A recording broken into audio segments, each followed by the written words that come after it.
She can't hear you. She can't hear any of you. Somebody stop her. 24-year-old Mia Carter was already running. 40 feet of burning asphalt in front of her. A fuel truck folded in half like a soda can. A man pinned under 200 pounds of motorcycle steel, and 11 grown adults standing behind a guardrail with their phones up filming.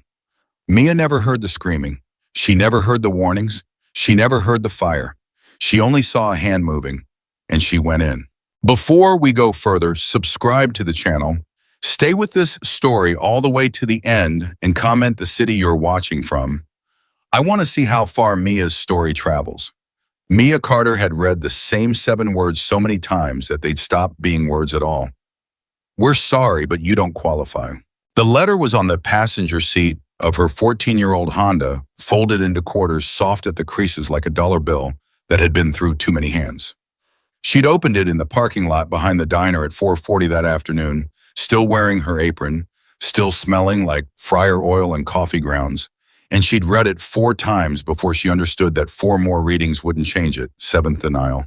7. She hadn't cried. That was the part that scared her a little. There was a time when a letter like that would have taken her legs out from under her, and now it just sat there in her lap like a bill for something she hadn't ordered. Her phone buzzed against the dashboard. "Denise, boss, you okay? You left without clocking out." Mia held the wheel with her knee and typed, "MIA, sorry. Clocked out in my head." "Denise, was it the letter MIA? It's fine, Denise, Mia." "MIA, it's fine, Denise.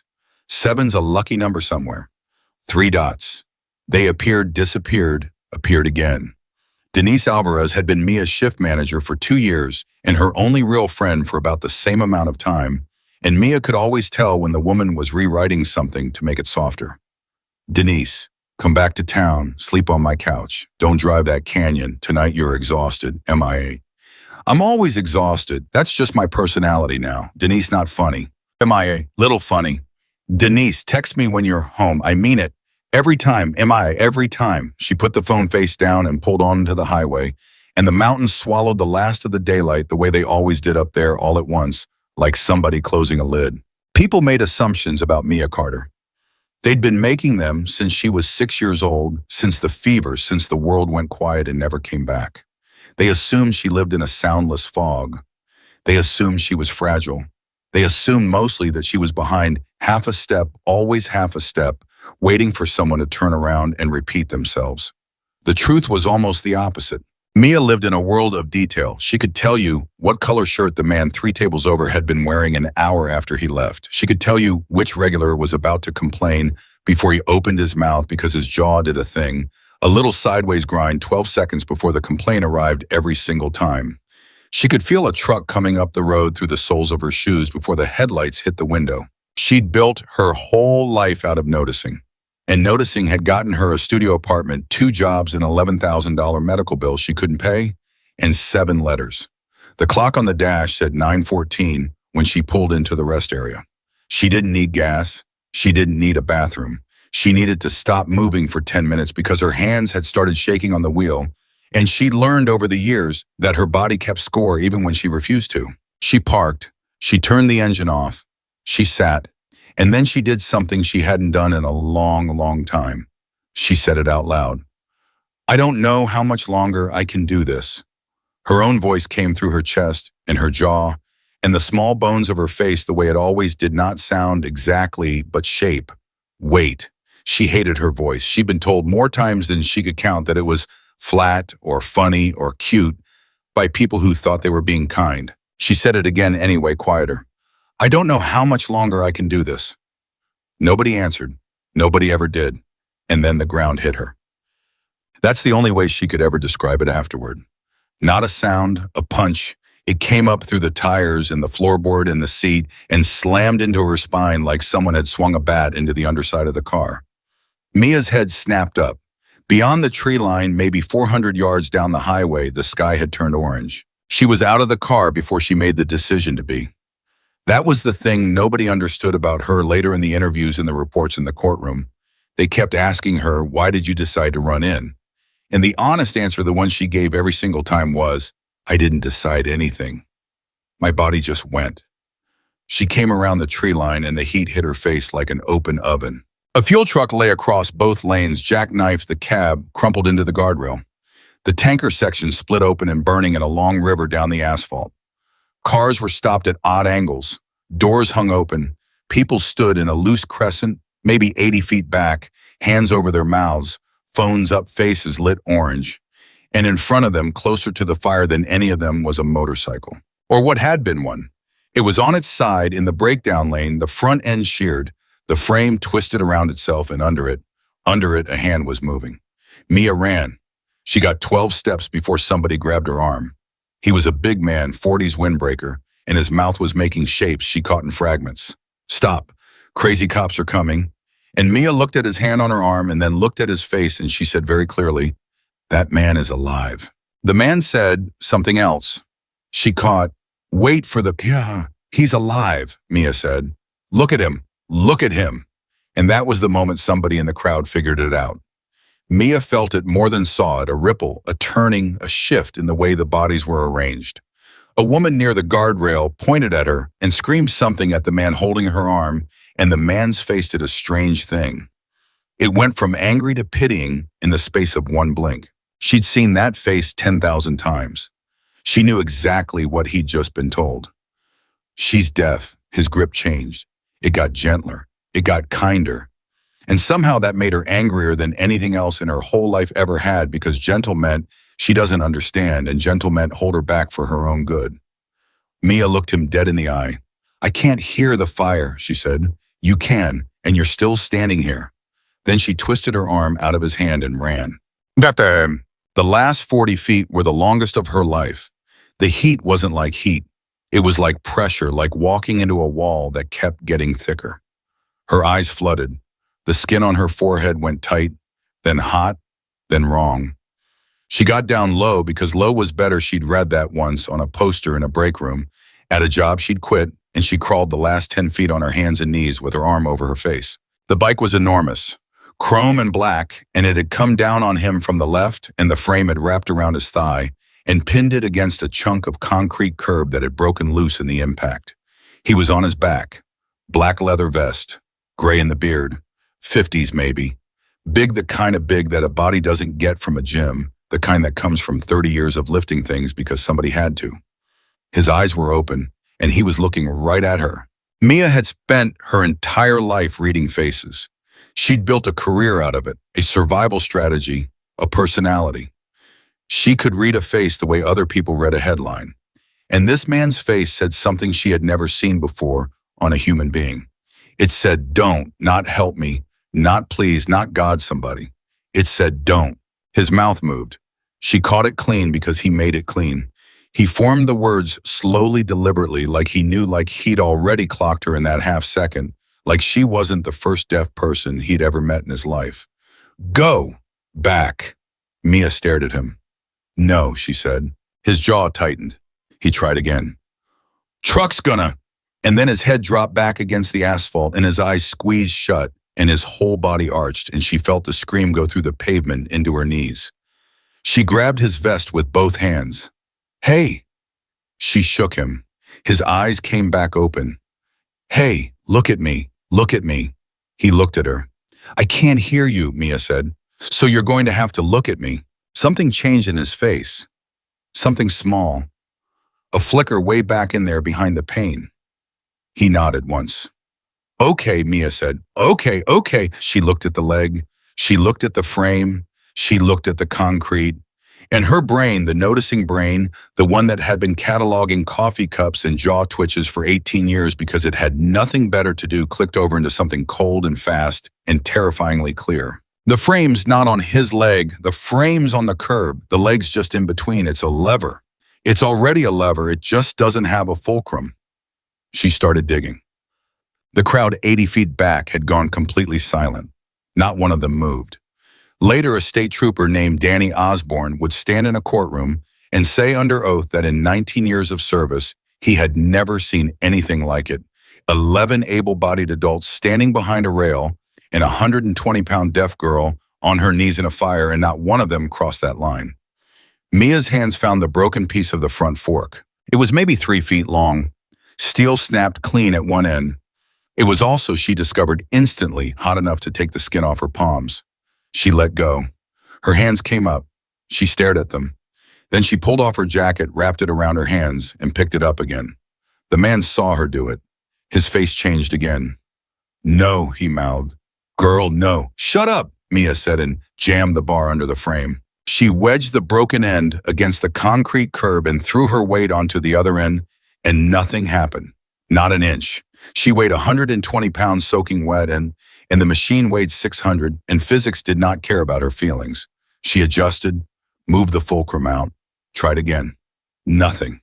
Her arms were shaking. The jacket was starting to smoke. She could feel the fire on the right side of her face like a hand pressed flat against her cheek. The man was hitting the pavement with his fist. She felt it through her knees, thud, thud, thud, trying to get her attention. She looked. He was pointing, not at the bar, at the curb. "Wrong spot," he mouthed, and his eyes were furious, and she realized with a lurch that he wasn't angry at her, he was coaching her. He had been lying under 600 pounds of burning machinery doing engineering in his head. "Where?" she said. He pointed. 6 inches left. She moved the bar 6 inches left. She threw everything she had onto it, every double shift, every letter, every "we're sorry, but you don't qualify," every time a stranger had leaned down and spoken to her like she was 4 years old. Every single ounce of a life spent being told what she couldn't do, and the frame moved. 2 inches, maybe 3. It was enough. The man got his hands under himself and shoved, and his leg came free, and Mia felt the shock of it go through the bar and up her arms, and she let go, and the whole machine slammed back down onto the curb where his leg had been 1 second earlier. She looked at him. He looked at her. And then he grabbed her by the front of her shirt with a fist the size of a dinner plate and pulled, and Mia understood in the last clear second she would have for a while that he wasn't trying to hurt her. He was trying to get her behind him. The blast picked her up. It didn't knock her down. That's what people always got wrong when they said it later. It picked her up off the ground like something huge had reached down and flicked her, and the last thing she saw was the sky going white. Then nothing. Mia Carter woke up in a room the color of oatmeal with a plastic clip on her finger and a tube in her arm, and no idea how she got in there. Her first thought was, "I didn't text Denise." Her second thought was, "My hands hurt." She looked down. Both hands were wrapped to the wrist in white. Her right forearm was wrapped. There was gauze taped over her right eyebrow, and when she tried to sit up, something in her ribs filed a formal complaint. A nurse was in the doorway. The nurse was talking. Mia watched her mouth for 2 seconds, 3, 4, and got absolutely nothing.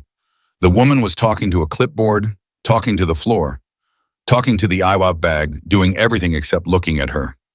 Mia lifted a bandaged hand and pointed at her own ear, then at the nurse's face. The nurse stopped, looked up, went pink. "I'm sorry," she said slower now, and facing her, which was the only part that mattered. "I'm so sorry, they told me. I forgot." "It's okay," Mia said. "Everybody forgets. Do you want an interpreter? We can get one. It takes about... I want to know what day it is." "Thursday? It's Thursday morning. You came in Tuesday night." Mia blinked. 2 days. "You had a concussion. 2nd-degree burns on both palms, some on your forearm and your face. Smoke inhalation. Honey." The nurse stopped herself, started over. "Miss Carter, you had a very bad night." "How's the man?" The nurse's face did something. Mia sat up straighter, which hurt, and did it anyway. "How's the man?" "He's alive." Mia's whole body let go all at once. She hadn't known she was holding it. She sagged back into the pillow and closed her eyes and felt something hot slide down the side of her face into her hair. "He's alive," the nurse said again, making sure she'd caught it. "He's 2 floors up. Compound fracture, some burns, but he's alive. He's alive because of you. Miss Carter, do you understand what you did? I pulled a guy out of a wreck." "You..." The nurse laughed a strange, shaky laugh. "There were 11 people there. 11, there's video. It's Ms. Carter, there's video." "Okay." "No, I don't think you're..." "What's his name?" Mia asked. The nurse hesitated. "His name," Mia said. "I'm not supposed to give out..." "I don't want his money," Mia said. "I don't want his address. I'm not going to bother him. I just want to know the name of the person I'm glad about." The nurse looked at her for a long moment. Then she said carefully, "You really don't know who he is."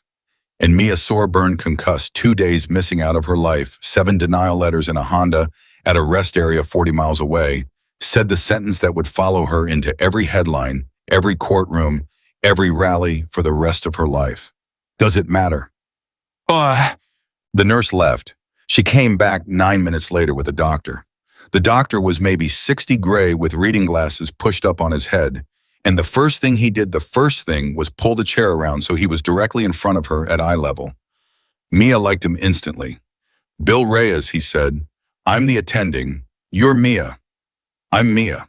Mia, you have burns on your hands that are going to hurt for about 3 weeks and itch for about 3 months.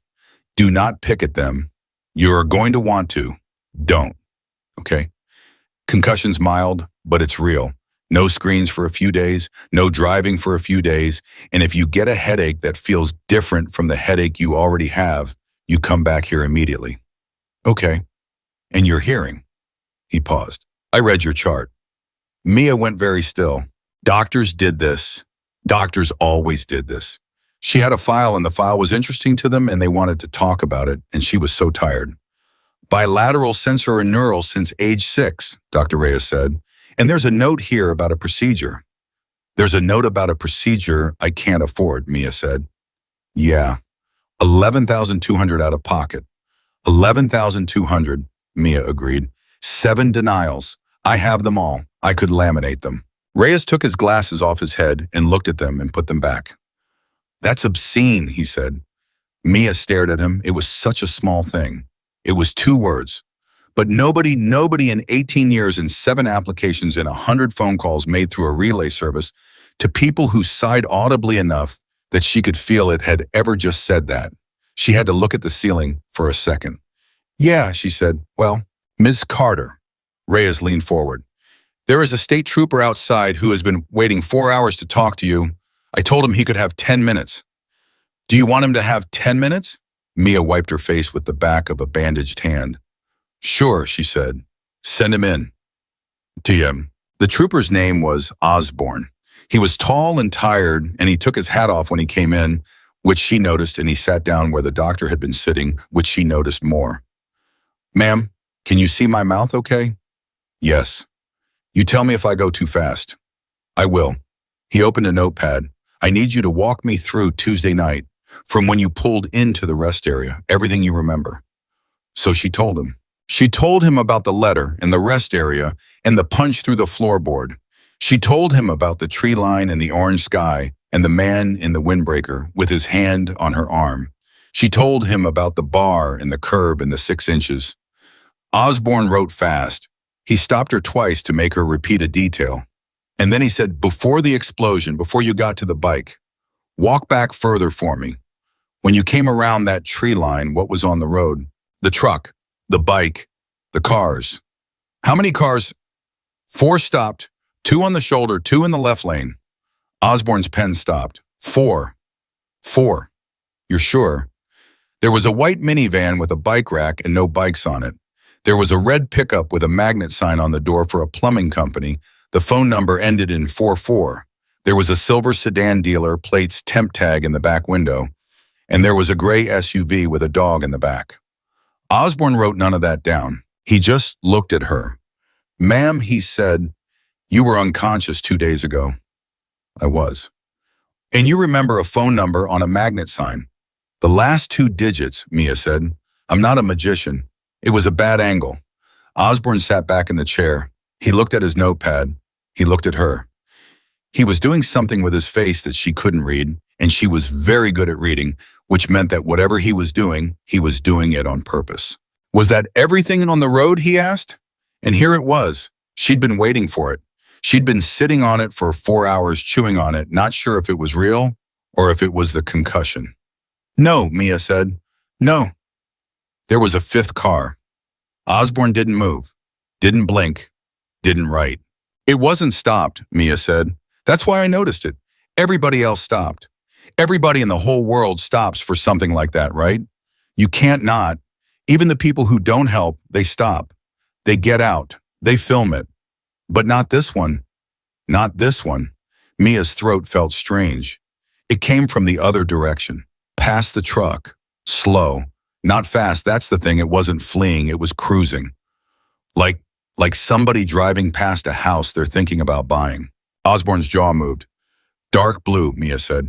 Four-door, sedan, tinted rear windows, not the front ones.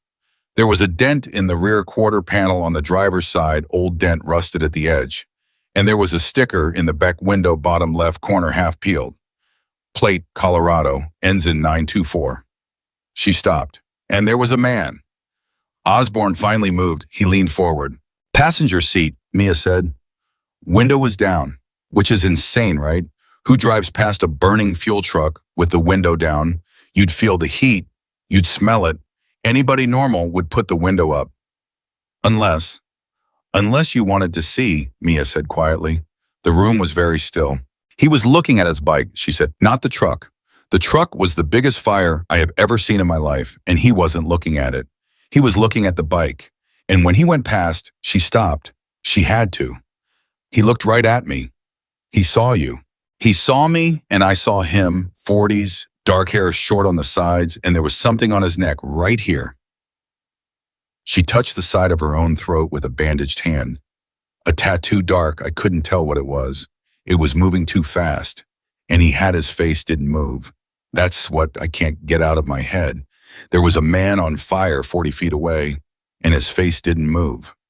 Osborne wrote nothing. For 14 seconds, he wrote absolutely nothing. And Mia Carter, who had spent 18 years reading the tiny involuntary things that human faces do when the mouth is saying one thing and the body is saying another, watched a Colorado State Patrol trooper's pupils get very slightly wider and his throat move once and his left hand curl closed on his knee. He wasn't surprised. He was scared. Trooper Osborne, she said, ma'am, why aren't you writing this down? Osborne looked at his note paper. Then he did something she didn't expect at all. He closed it. Mrs. Carter, he said, how long are they keeping you? They said maybe tomorrow.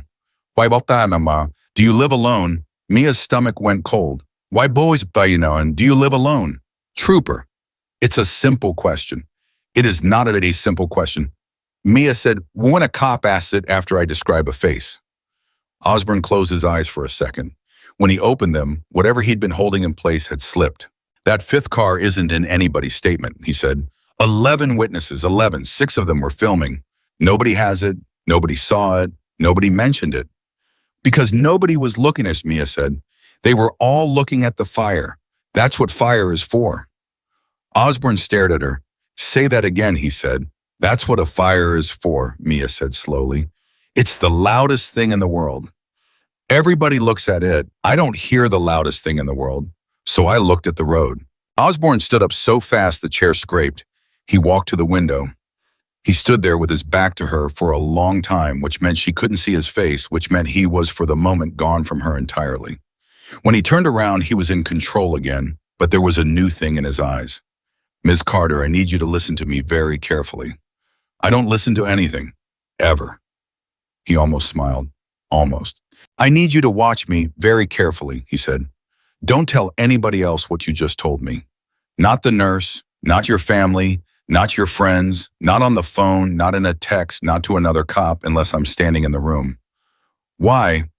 Because I've been on this crash for 36 hours, Osborne said, and I've been taken off it twice. Mia's hands went cold inside the bandages. Taken off it, she repeated. Reassigned, both times within an hour of me asking a question about the truck. He picked his hat up off the table and turned it in his hands. Ma'am, the driver of that fuel truck walked away with a bruised sternum. Did you know that cab was pancaked and he walked away with a bruise? That's not impossible. That happens. But I've been doing this 19 years, and when something like that happens, I like to talk to the guy. So talk to him. He's gone, Osborne said. His employer's got no record of him. The DOT number on the tanker belongs to a company in Wyoming that dissolved in 2019. The room got very quiet in the specific way that rooms did for Mia, which is to say it didn't, but everything in it seemed to stop. That's not an accident, she said. Osborne put his hat on. Mr. Carterman, he said. The man you pulled out of that fire, do you know who he is? Everybody keeps asking me that. Do you? No, Mia said, and I don't care. Osborne looked at her for a long, long moment, and then he said something she didn't understand at all. Not that day, not for weeks. You will, he said, and he walked out. They discharged her Friday at 11 a.m. Denise picked her up and cried in the parking garage for 4 straight minutes with both hands over her mouth, while Mia sat in the passenger seat and patted her arm and said, I'm fine, I'm fine, I'm fine. Denise, come on, I'm fine. You are not fine, Denise said, wiping her face with her sleeve. You are on the internet. What? Mia. Denise held up her phone. Mia looked. It was a video, shaky vertical shot from 80 feet back. Orange light, a shape moving low across the frame, so small against the fire it looked like a mistake. The caption underneath in white block letters, she's deaf. She didn't even know how bad it was, 2.4 million views. Mia looked at the number for a long time. 2.4 million people, Denise said. Mia, 2.4 million. That's not what happened, Mia said. What? The caption. It says, I didn't know how bad it was. Mia handed the phone back. I knew exactly how bad it was. I could see it. I just went anyway. Denise's face crumpled again. Please stop crying, Mia said. You're going to make me start, and I've got gauze on my face. Ciao. The 3 days after that were the strangest of Mia's life. The diner got 12 phone calls for her. A local news station left 4 voicemails she couldn't listen to, and 1 email she could. A man from a national morning show offered her a flight. A woman on the internet started a fundraiser for her without asking, using a photo of her from a coworker's Instagram, and it raised $611 before somebody reported it as a scam, and it disappeared. Mia answered none of it. She sat in her studio apartment with her hands wrapped and the blinds down, and she looked at the 7 letters spread out on her kitchen table like a hand of cards, and she thought about a man's face going past a fire with the window down. She thought about it a lot.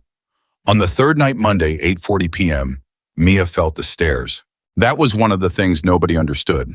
She had lived in that building for 3 years. The staircase outside her door was old and wooden, and it had a specific pattern, a heavy step on the 4th stair, a soft one on the 7th, a long pause on the landing while people caught their breath. She knew the difference between her upstairs neighbor coming home and the mailman and a stranger. This wasn't any of them. This was 2 people, not talking, not in a hurry. And they stopped outside her door. Mia stood up in the middle of her kitchen with her heart going like a bird in a box. Nothing happened. 10 seconds. 15. Then a knock, she felt it through the floor. She didn't move. Another knock, and then under the door an envelope slid through. White, plain, no writing on it. Mia stared at it. The floor went quiet. The stairs did their pattern in reverse landing, 7th, 4th, and then nothing. She waited 4 full minutes before she crossed the room, and when she did, she picked up the envelope with 2 bandaged fingers like it might be hot. Inside was a single sheet of paper. Handwritten. Big block letters, careful, deliberate, like the writer had been thinking about how it would be read. Ms. Carter, you told a trooper about a blue car. By tomorrow morning, 3 people who shouldn't know that will know that. I'm not one of them. My name is Jake Walker. I'm coming back at 9 a.m., and I'm coming alone, and I'm going to knock, not walk in. The man you pulled out of that fire has been asking for you for 6 days. He wants you to know his name before anybody else tells you. Ryan Blackwood. Look it up. Then decide if you open the door. Mia read it 4 times. Then she got her laptop and she sat down on the floor with her back against the cabinet because her legs had stopped being reliable, and she typed the name in with 2 bandaged fingers, 1 letter at a time. The screen loaded.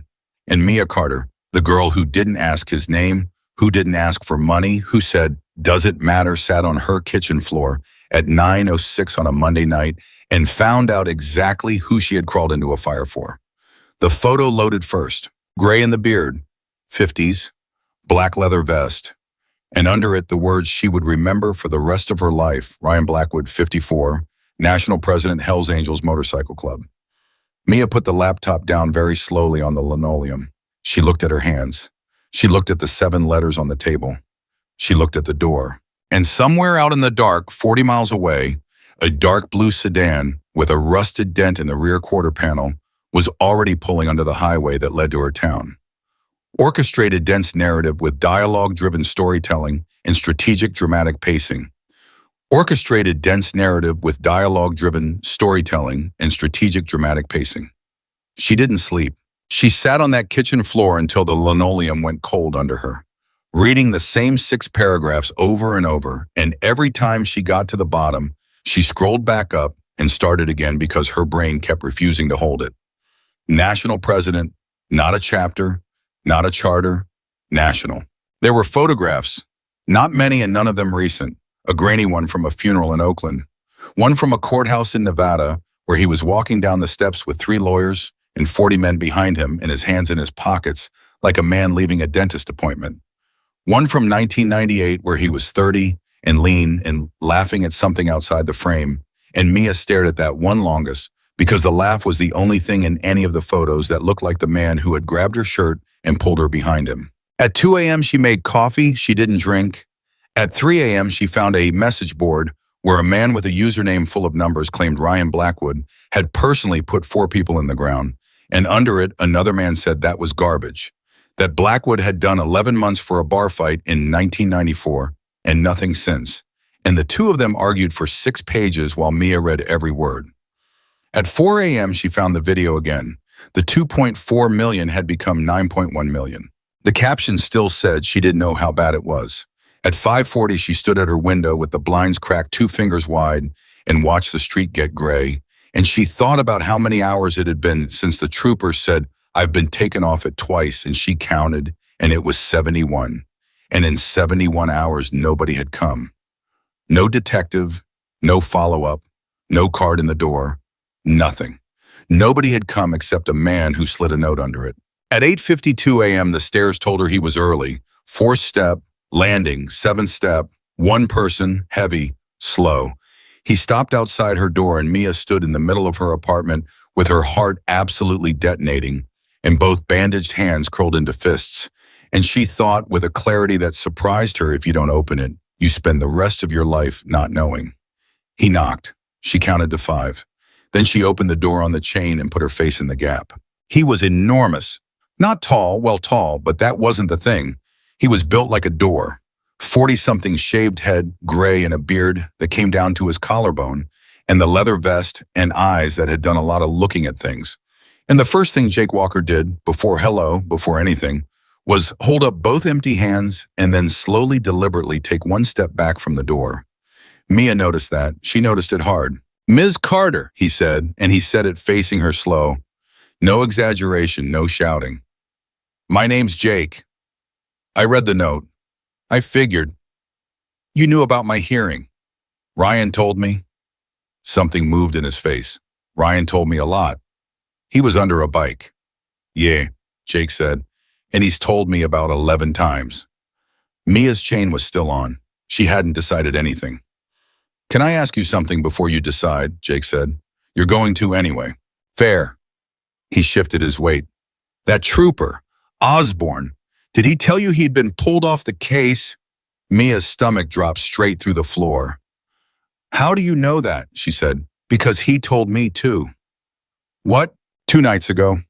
In a parking lot behind a Denny's off 470 at 11 at night with his personal phone in his glove box. Jake's jaw worked.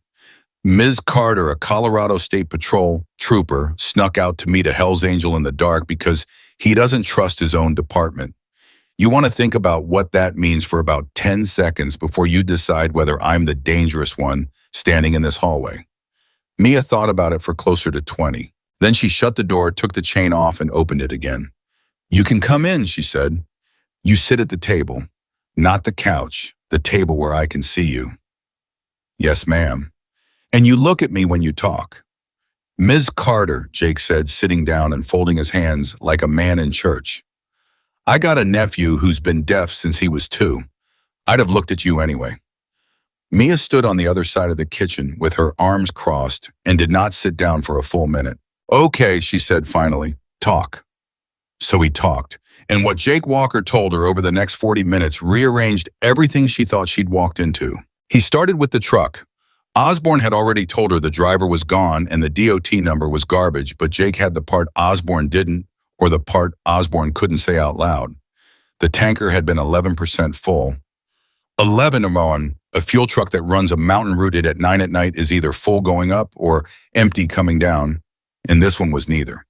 It was carrying exactly enough to make the biggest possible fire and not enough to make it burn long. It burned 22 minutes, Jake said.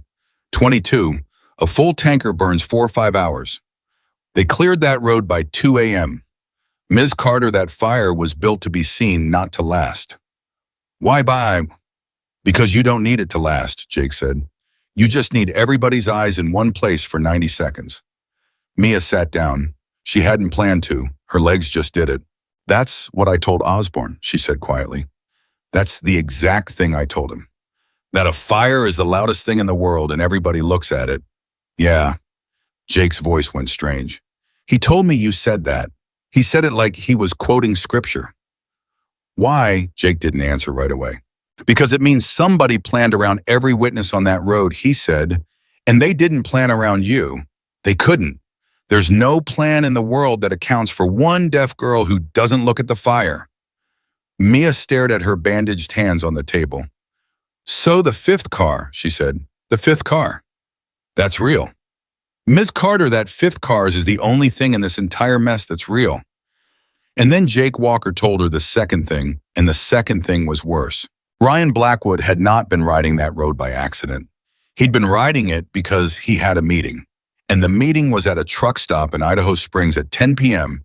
with a man Ryan had known for 26 years, a man named Curtis Vane, who had run the club's charter in Pueblo for 11 of those years, and who had 18 months ago quietly stopped answering his phone. Ryan spent a year and a half chasing a rumor, Jake said, that somebody's been running product through our charters, using our patches, our routes, our reputation, guys hauling for somebody else and telling the club it's nothing.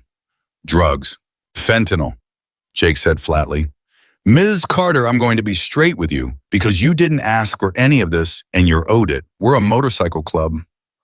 We are not saints. There are men who wear this patch who have done things. I'm not going to sit at your table and tell you a fairy tale. But Ryan Blackwood put out a rule 11 years ago, and the rule is we don't touch that. Not because he's a nice man, because that stuff kills the people who ride with us. He's buried 4 brothers, 4. And somebody didn't like the rule. Somebody's been getting rich around the rule, Jake said, for 18 months using our name, and Ryan finally figured out who. And he rode up that canyon at 9 at night to look Curtis Vane in the eye and ask him one question. Mia's mouth had gone dry. He never got there, she said. He got 11 miles. And the truck, Jake sat back. Ms. Carter, one man on this planet, knew Ryan Blackwood's exact route and exact time on Tuesday night. 1. Because Ryan didn't tell anybody, not even me, I found out where he'd been going from his hospital bed 6 days after. And I've known that man 22 years. Mia felt the room tilt. Curtis Vane, she said. Curtis Vane set the time. Curtis Vane picked the road. Jake's hands on the table had gone white at the knuckles. And Curtis Vane called the hospital Wednesday morning at 6 a.m., 6 hours before it hit any news, before any name went public, and asked a nurse to confirm Ryan Blackwood's condition. Oh my God. He wanted to know if it took. Mia stood up. She didn't know why. Her body just needed to not be sitting. Then arrest him, she said. Tell Osborne. Tell the FBI. Tell somebody. With what? Jake said. A phone call. A meeting nobody witnessed, Ms. Carter. Everything I just told you is a story told by a Hell's Angel about another Hell's Angel. You know what that is in a courtroom? That's nothing. That's less than nothing. That's 2 convicted felons pointing at each other and their jury deciding they're both scum. Then what do you have? Jake looked at her for a long moment. We got a dark blue 4-door, he said, with a rusted dent in the rear quarter, panel driver's side, and a plate ending in 924, and a man in the passenger seat with a tattoo on the left side of his neck. The apartment went completely silent. That's it, Jake said. That's the whole case. That's everything. That's what 18 months and 4 dead brothers and a burned man in a hospital bed comes down to. 1 car nobody else saw. Mia's hands started to shake. That's why they came here, she said. Yeah. Last night, before you, 2 people on my stairs at 8:40. I felt them stop. Her voice was doing something she couldn't control. That was you. Jake's face changed. And Mia, who could read a face across a diner, watched something go through Jake Walker that turned her blood to ice water. No, he said. What? Ms. Carter, I came alone. I came at 8:52 this morning, like the note said, and I put that note under your door at 4 yesterday afternoon. The room stopped. 4, Mia said. 4 p.m. I slid it under. I walked down. I sat in my truck across the street for 20 minutes to make sure nobody came up behind me, and I left. The note was on my floor at 8:40 at night. Jake Walker stood up so fast the chair went over backward. Say that again. I was in this kitchen. Mia's voice had gone very small and very flat. 2 people came up. They stopped. They knocked twice, and then the envelope came under the door. I watched it come under the door. Miss Carter. I watched it, Jake. Jake was already moving. He crossed her apartment in 4 steps and had the door open and was looking at the frame, the jamb, the strike plate, and Mia stood in the middle of her own kitchen with her whole body going numb because she understood. She understood before he said it that somebody had picked up an envelope off her floor and put it back, which meant they'd read it, which meant they'd been inside. Jake. He didn't turn around. He was crouched at the door with his fingers on the lock. Jake. He turned. They read the note, Mia said. Yeah. They read the note and they put it back and they knocked, so I think it just came. Yeah. Why by we?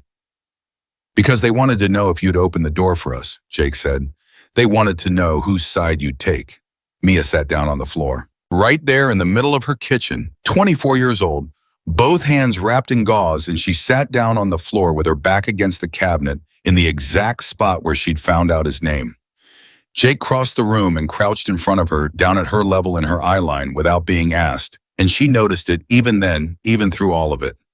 Ms. Carter. Mia. Mia. He put his hands on his knees. Look at me. I need you to look at me, and I need you to hear this or read it or whatever the word is. I don't care. I need it to land. You have about 4 hours. For what? To decide what your life is. She stared at him. Because there's 2 roads out of this kitchen, Jake said. Road 1, I walk out that door and you never see me again. You go to the news, you go on the morning show, you take the flight, you cry on TV, you're the deaf hero girl for about 9 days. Somebody starts a real fundraiser and you get your 11 grand and probably a lot more, and you get your procedure, and in 6 months, this is a thing that happened to you. And every night for the rest of your life, you wonder if the man in the blue car remembers your face. And road 2. Road 2, you say a name and a number and a dent out loud in front of people with badges, Jake said, and you don't get to go back. Not to this apartment, not to that diner, not to Denise. Mia's head came up so fast it hurt. How do you know about Denise? Because I've been sitting outside this building for 2 days, Jake said, and she's the only person who's come to see you. Mia's eyes filled. She hated it. She hated it so much. But it came anyway. That's not fair, she said. No, Jake agreed. It's not. That's not Jake. I pulled a guy out of a fire. That's it. That's all I did. I didn't sign up for... Her voice cracked and she felt it break in her throat and she kept going. I have $430. Do you understand? I have $430 and 2 jobs and 7 letters on that table that all say I don't qualify. And now you're in my kitchen telling me I have to give up the one life I managed to build because I helped somebody. Jake Walker didn't say anything. He let her have it, all of it. I've been alone since I was 6, Mia said. Do you know what that's like, not lonely? Alone, there's a difference. Lonely is you want people. Alone is you learn. You learn that everybody leaves the room when the conversation gets fast. You learn that they say never mind and they mean you're not worth repeating it to Bo. You learn that the second you need something, the world hands you a form. Mia. 7 forms, Jake. I know. You don't know. Ryan read them, Jake said. Mia stopped. What? Jake pulled his phone out. He turned it around and put it on the floor in front of her. It was a photograph, taken through a hospital room window badly at an angle.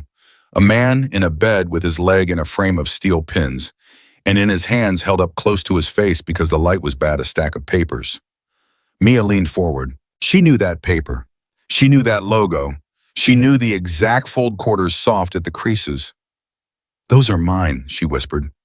Osborne pulled them out of your car at the rest area, Jake said. It sat there 5 days. He inventoried it.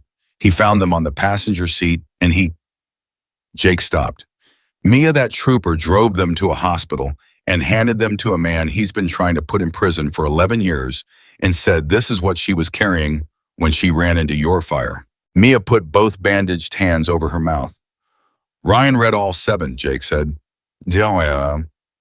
Then he read them again. Then he sat there for about 10 minutes, not saying anything. And then he asked me a question. And Mia, I have known this man since I was 19 years old, and I have never once heard him ask a question like that. What did he ask? Jake's voice went rough. He said, how much? Mia's eyes closed. And I said, 11,200, Jake said. And he laughed. Not funny laughed. He laughed like somebody hit him. And he said, Jacob, she ran into a fire for a stranger and this country wants $11,200. Don't, Mia said. He said, Jake, don't. He said, I've got that in my boot. Mia made a sound she'd never made before. And I told him, Jake said, I told him, Ryan, you cannot hand that girl a bag of cash. That is the single worst thing you could do to her. They will bury her with it. They'll say she was bought. They'll say the whole statement was purchased. She will never be believed about anything ever again. He rubbed his face with one hand. And he looked at me and he said, then figure out a way that's clean. And I said, that'll take months. And he said, Jake stopped. What? Mia said. What did he say? He said, she's got time. She waited 18 years. She can wait 6 more months. Jake looked up, but I'm not dying before it's done. Mia sat on her kitchen floor and cried in front of a Hell's Angel. She cried the way she hadn't cried since she was 9. And a substitute teacher had told the class to be patient with the little deaf girl. And she cried for the 11,200, and she cried for the 7 letters, and she cried because a man she'd never spoken to had held them up to a bad light with pins through his leg and gotten angry on her behalf, and nobody in 18 years had ever done that. Jake Walker sat on the floor across from her and didn't touch her and didn't tell her to stop. He just waited. When she was done, she wiped her face with her wrist because her palms were still wrapped, and she looked up and her voice was absolutely wrecked and absolutely steady. Take me to him. Mia, I'm not deciding anything, she said, until I look at him. Jake Walker sat back on his heels and let out a long breath, and something in his enormous shoulders came down about 2 inches. Yeah, he said. Okay. He drove her in a pickup that smelled like motor oil and cinnamon gum, and he did something on the way that she cataloged and kept forever at every single red light. He turned his whole body toward her before he said anything. Not his head, his body, so she wouldn't have to guess. Your nephew, she said at the 4th light. Cody. How old? 16. Plays hockey of all the damn things. A grin flickered. Kid can't hear the whistle. Refs hate him. Mia laughed. It surprised her out of her own chest. That's the first time you've done that, Jake said. Done what? Laughed. The light changed and he turned back to the road. Ryan's going to want to see that. Don't do it for him, though. He'll know. At the hospital, they went in a side entrance and up a service elevator, and there were 2 men in vests standing at the end of a hallway who did not move and did not speak and looked at Mia for exactly 1 second before their eyes went to the floor. Not away, down, like a nod that used the whole face. She didn't understand it. She understood it later. Jake stopped outside room 411. Mia. What? He's going to say something to you, Jake said, and it's going to make you mad. Why would it? It made me mad, Jake said, and I've been waiting my whole life to hear him say it. Then he opened the door. Ryan Blackwood was sitting up. That was the first surprise. 6 days after a compound fracture and 2nd-degree burns, and he was sitting up with the bed cranked to 70 degrees, one leg out in front of him in a steel cage of pins, and his arms huge ruined, covered in ink, faded to green, folded across his chest. He was looking at the door before it opened. He'd been looking at the door for 6 days. Mia stopped just inside it, and for about 4 full seconds, neither one of them did anything at all. Then Ryan Blackwood said very clearly, facing her slow enough to read, and not one bit slower than that, you're smaller than I thought. Mia blinked. You had me by 6 inches on that road, he said. In my head, you were about 9 feet tall. I'm 5'4". That's an insult, Ryan said. That's a personal insult to me. And Mia Carter laughed, a real one, shocked out of her, and put a bandaged hand over her mouth. Ryan's eyes went to the bandage. Everything in his face fell. Show me, he said. They're fine. Miss Carter. Show me. She held them up. Ryan Blackwood, 54 years old, national president of the Hells Angels Motorcycle Club, looked at a 24-year-old waitress's wrapped hands for 6 seconds and then turned his head and looked at the wall. Jake behind her said nothing. Second degree, Mia said, both palms, 3 weeks of hurting, 3 months of itching. I'm not supposed to pick at them. You'll pick at them. I'm absolutely going to pick at them. Ryan turned back. His eyes were red at the rims and he did not apologize for it and did not hide it. Sit down, he said. She sat. I'm going to say something, Ryan said, and you're going to hate it, and I need you to let me get to the end. Jake warned me. Jake's got a mouth. Ryan shifted, winced, kept going. Mia, Tuesday night, when you got down next to me, what did I say to you? Mia's throat closed. You said go back, she whispered. I said go back. Yeah. Twice. Yeah. Do you know why? Because the truck was going to blow. No, Ryan said. Mia looked up. The truck was going to blow, Ryan said. And that was reason number 2. Reason number 1 was that I've spent 31 years in a life where nobody helps you for free. Nobody. Every hand that ever reached down to me wanted something on the other end of it. Every single one. That's not me complaining. That's the deal. I signed it. I'd sign it again. His jaw worked.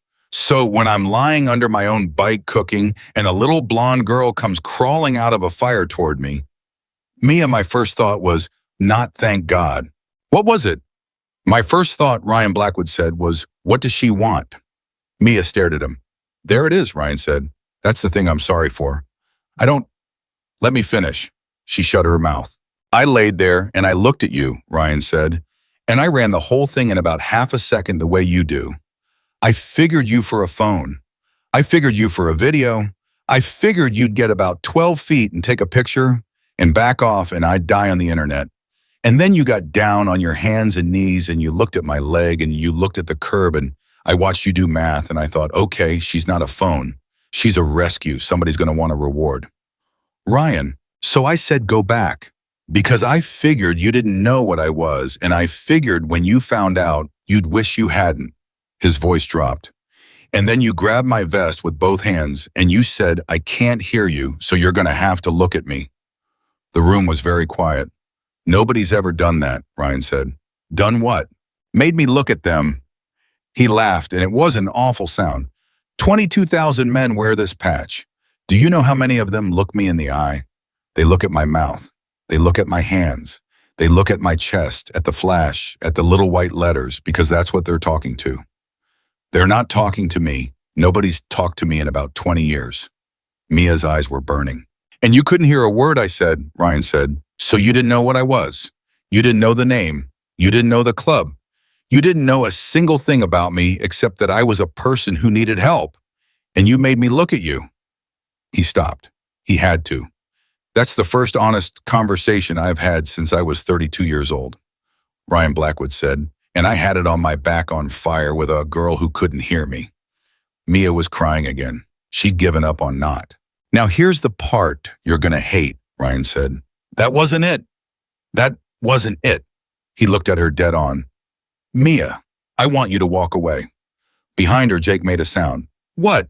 I want you to get up, Ryan said, and I want you to leave this hospital, and I want you to go on that morning show, and I want you to say you don't remember anything after the tree line. Concussion. Nobody can prove different. And I want you to take the money the internet's going to throw at you and get your ears fixed and never think about me again. Are you serious? I'm the most serious I've ever been in my life. You said Mia was on her feet. She didn't remember standing. You said you're not dying before it's done, you told Jake. Ryan's head snapped to Jake. You told her that. She was on her kitchen floor, Ryan. You had no right. You want to talk about rights, Jake exploded, and Mia felt the wall shake. Somebody was in her apartment, Ryan. They read my note off her floor and they put it back. Ryan Blackwood went completely still. Mia watched every drop of color leave a man's face for the first time in her life. When he said, 8:40 last night.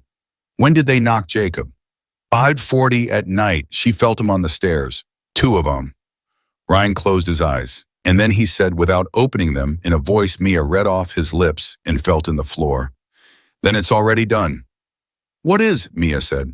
Ryan, what's already done? He opened his eyes. Mia, he said, when you told Osborne about the blue car, where were you? In a hospital room. Which one? Downstairs, 3-something. Why, was the door open? Mia opened her mouth and closed it, because she was already back there. She was already in the oatmeal-colored room with a plastic clip on her finger, and Trooper Danny Osborne was sitting in a chair in front of her, taking his hat off, and behind him, the door was open about 8 inches. And there had been a man in the hall. Mia's knees went. Jake caught her elbow. There was a guy, she said. There was a guy in the hall, scrubs, blue scrubs. He had a cart. He was doing something with a cart. He was there the whole time. Describe him, Ryan said. I wasn't looking at him. I was looking at Osborne. I have to look at people to, Mia, describe him. Mia, describe. And Mia Carter closed her eyes and did the thing she had done every day of her life since she was 6 years old. The thing that was not a superpower and was not a miracle, and was just what happens to a person who has spent 18 years watching the room because the room will not tell her anything for free. She went back. 6 foot, she said. White, 40s. Blue scrubs wrong. Blue, everybody else on that floor was in green. He was in blue. He had a badge on a retractable clip on his left hip, and it was turned around backwards. He was restocking a cart that was already stocked. He put the same box of gloves on it twice. The room did not move. He was there when Osborne came in, Mia said. He was there when Osborne left. He was there for 11 minutes. And when I said dark blue 4-door, she stopped. What? Ryan said. Mia opened her eyes. He stopped, she whispered. For like 2 seconds. His hand stopped. Ryan Blackwood turned his head to Jake Walker and said one word. Neck. What? Did he have anything on his neck? Mia's whole body went cold. I don't know, she said. I never saw his neck. He was turned. He was always turned. He was... And then it hit her. It hit her so hard she grabbed the bed rail. He was always turned the same way, she said. Jake, he was the entire 11 minutes his left side was to the wall. The entire time. He never once turned that side to the door. Nobody said anything for 5 seconds. Then Ryan Blackwood said very quietly, he was standing in the hall listening to a state trooper take your statement. Yes. And you're the only person alive who can put that car on that road. Yes. And they've had 6 days to find you. Ryan's hand closed on the bed rail so hard the metal creaked. And last night, they walked up your stairs and they came in your apartment and they read a note and they put it back. Yes, Mia said. Then why are you still breathing? Ryan said. The question landed in the middle of the room like a dropped plate. Mia stared at him. That's not, Jake started. It's the only question, Jacob. Ryan's voice went through the floor and up into Mia's shins. They had her. They had her alone at night in a locked apartment, and they knocked and slid a note under the door like the mailman, and Mia Carter standing in room 411 with her hands wrapped in pussas and her whole life coming apart in real time heard herself say the answer. Because they don't want me dead, she said. Both men looked at her. They want me wrong, Mia said. Silence. Say that again, Ryan said. If I die, I'm a martyr. Her voice was picking up speed and she couldn't stop it. I'm a dead girl who saw a car. 9 million people watched me run into that fire, Ryan. 9 million. If I turn up dead 6 days later, every reporter in this country goes looking for a blue sedan. You can't kill me. I'm too loud. Ryan Blackwood's eyes were enormous. But if I'm wrong, Mia said, if I'm confused, if I'm concussed, if I'm the poor deaf girl who got the details mixed up, then the car never existed. Then Osborne's a crackpot with a bad witness. Then the whole thing dies and nobody ever comes looking. Christ, Jake said. They didn't come to hurt me, Mia said. They came to look at me. They came to find out how good my memory is. And then she said the last piece and her voice finally broke. And they found out, she said, because I told a trooper everything I saw with the door open while their guy stood in the hall and restocked a cart. Ryan Blackwood put his hand over his eyes. For a long moment, the only thing in the room was the pulse ox monitor Mia couldn't hear blinking. Then Ryan took his hand down and looked at her, and his face had changed into something she had never seen on any human being ever in 18 years of reading faces in a lifetime of watching people who thought she wasn't watching. Mia, he said, How many times has somebody told you you were remembering it wrong? Mia's mouth opened. Nothing came out. Come on, Ryan said. Ballpark. Your whole life. How many times has somebody looked at you and said, no, honey, that's not what happened. You misunderstood. You didn't catch it. You got confused. How many? I don't. How many? Every day, Maya said, and it came out of her like something being torn. Every day of my life. Every day since I was 6 years old. Every teacher, every doctor, every boss, every guy at every counter, every day, Ryan. They don't even think about it. They decide I got it wrong because it's easier than believing that I was watching sich whole acting. Ryan Blackwood nodded slowly. Aye. That's their plan, he said. Mia went still. That's the whole plan, Ryan said. That's it? They're not going to shoot you. They don't have to. They've got 24 years of everybody in your life doing it for them. He leaned forward and the pins in his legs shifted and he didn't even flinch. Mia, they are going to walk into a courtroom and they are going to put a lawyer in front of a jury, and that lawyer is going to be so kind to you. He's going to be gentle. He's going to talk slow and loud like you're four. He's going to say, and you were concussed, weren't you, sweetheart? And he's going to smile, and 12 people in a box are going to nod because they've been doing exactly what he's doing to you their entire lives too, and they don't even know they do it. Mia couldn't breathe. That's how they win, Ryan said. Not with a gun, with sympathy. Jake Walker turned around and put both hands on the windowsill and stood there with his back to the room. And Mia Carter, $430, 2 jobs, 7 letters, both hands burned, 9 million views, 24 years old, stood in the middle of room 411 and felt something happen inside her chest that she had absolutely no name for. It wasn't fear. It was the opposite of fear. It was the thing that had put her over the guardrail. It was the thing that had made her twist out of a stranger's hand. It was every never mind every, don't worry about it, every, we're sorry, but you don't qualify 18 years of it compressed into a single hot point behind her ribs. No, she said. Ryan looked up. No. Mia said again louder, and she heard it in her chest and didn't care what it sounded like. No. Mia, you want me to walk away? Her whole body was shaking. You want me to go on TV and say I don't remember? You want me to take the money and get fixed and forget about it? You want me to stand up in front of 9 million people and say the deaf girl got confused? Ryan Blackwood didn't say anything. That's what you're asking me to do, Mia said. You're asking me to say the exact sentence that everybody has said about me my whole life. And you think you're being kind. I'm trying to keep you alive, Ryan said. You're doing the same thing they are, Mia shouted. You're just doing it nicer. The room detonated with silence. Jake Walker did not turn around from the window.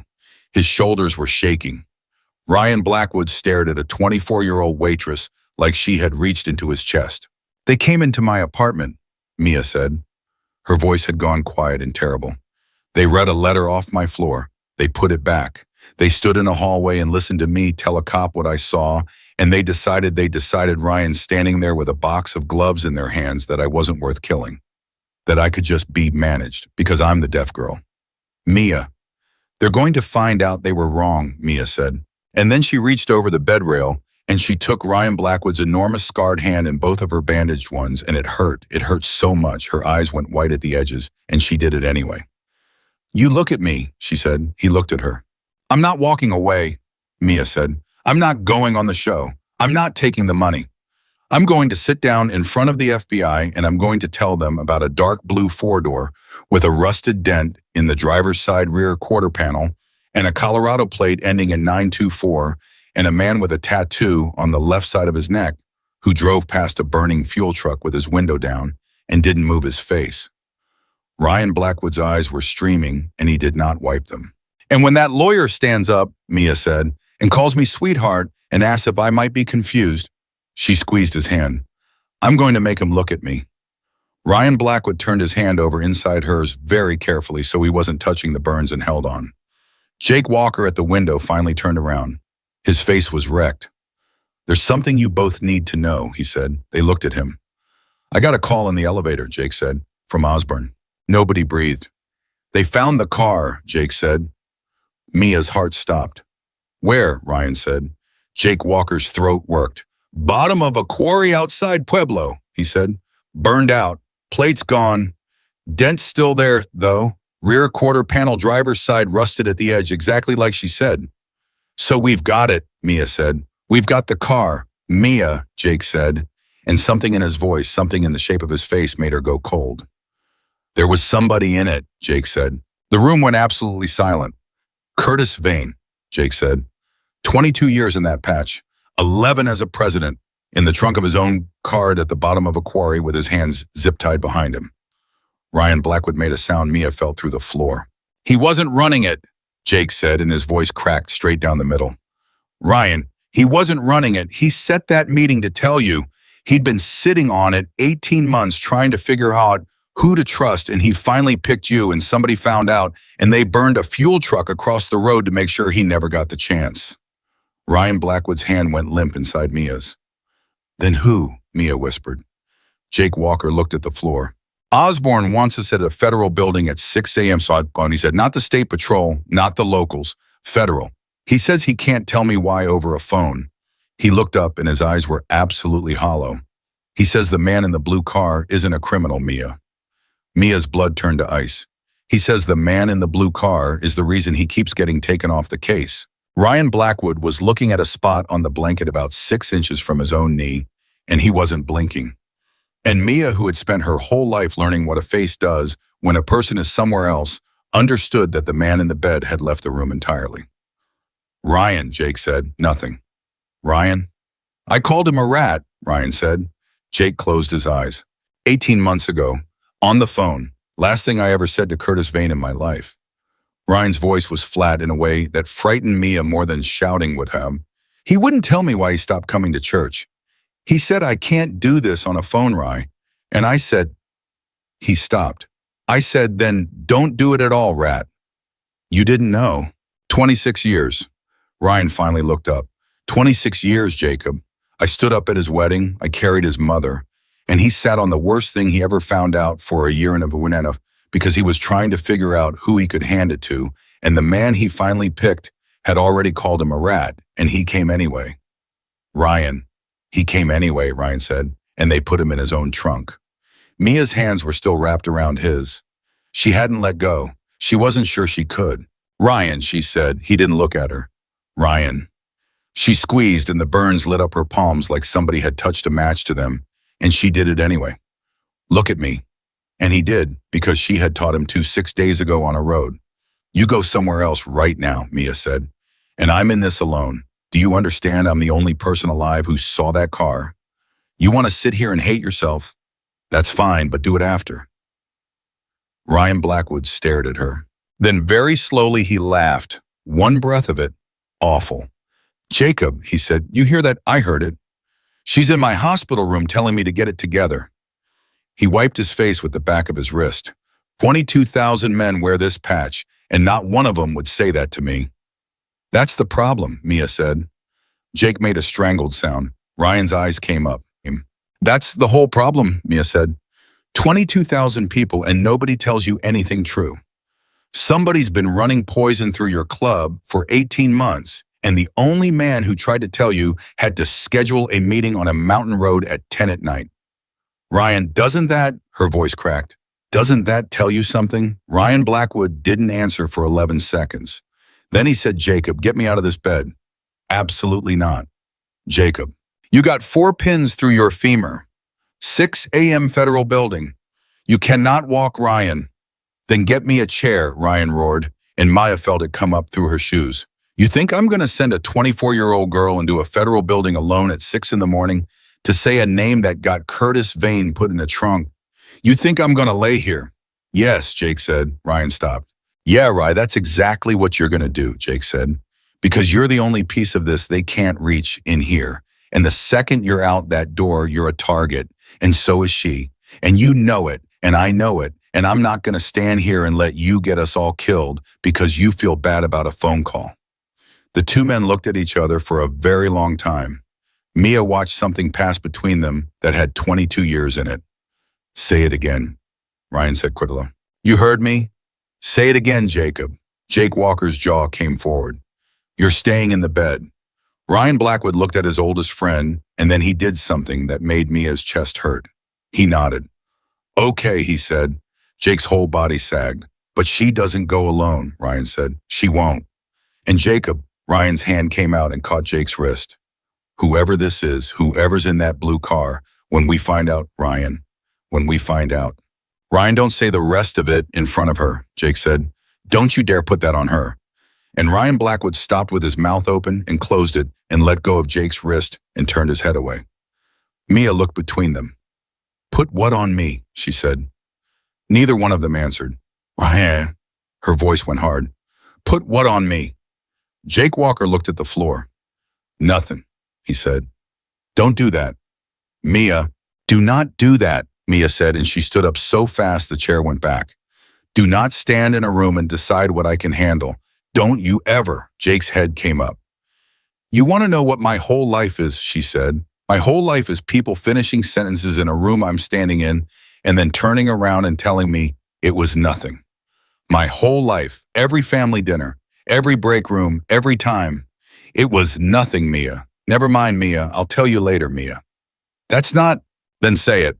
Jake Walker looked at Ryan. Ryan Blackwood, without turning his head, said, tell her. So Jake told her. If it's a cop, he said, we can't touch it. Mia went cold.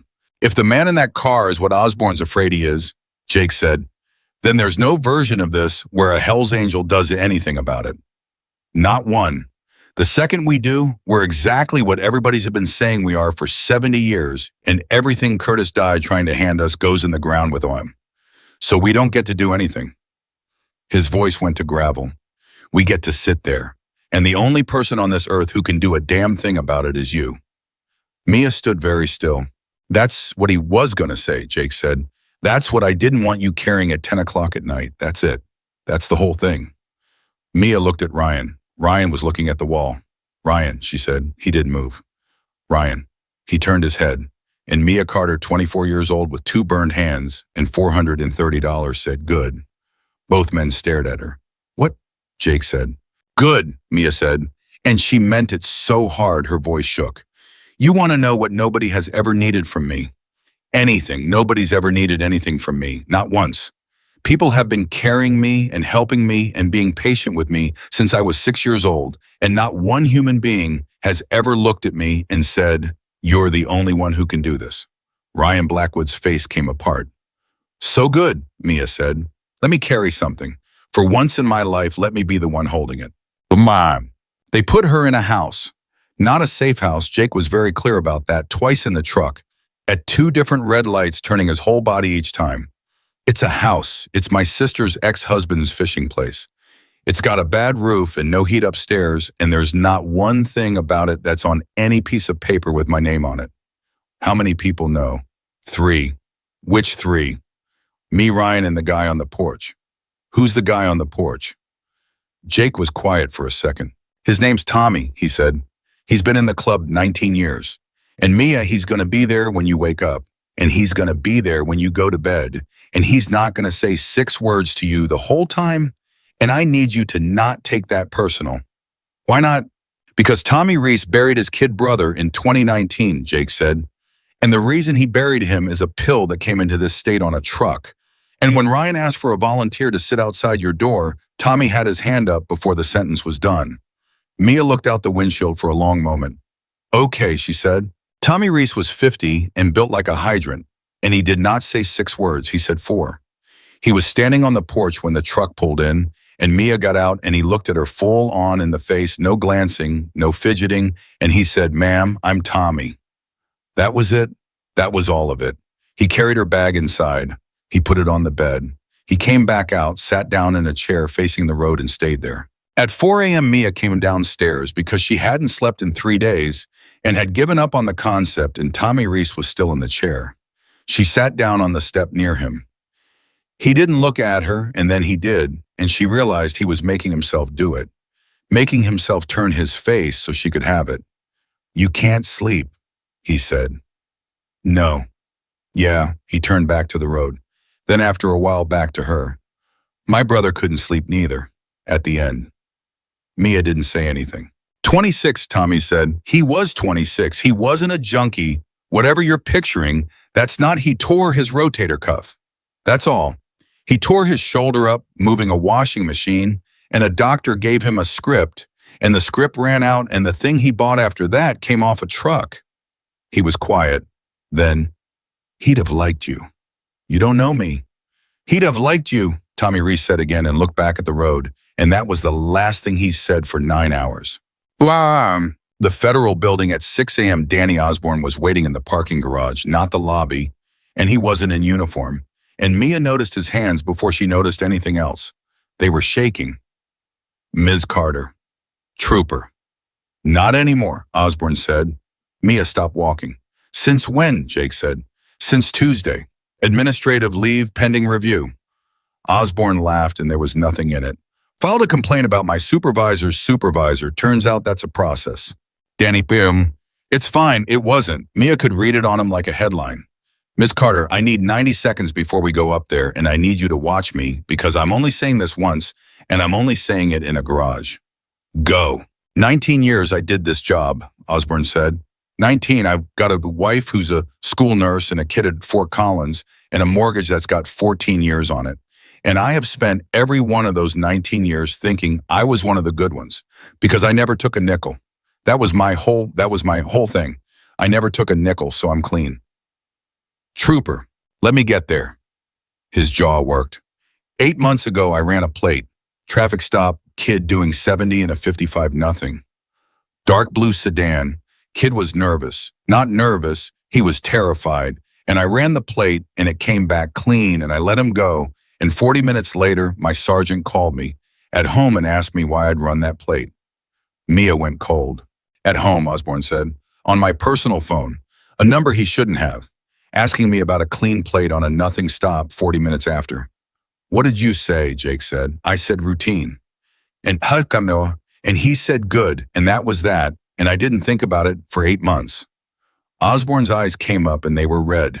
Ms. Carter, when you laid in that bed and said dark blue 4-door tinted rear plate ends in 924. He stopped. You'd run it, Mia said. I'd run it, Osborne said. 8 months ago. Same car. Jake said something Mia didn't catch and turned around in a full circle with his hands on his head. And I let him go, Osborne said.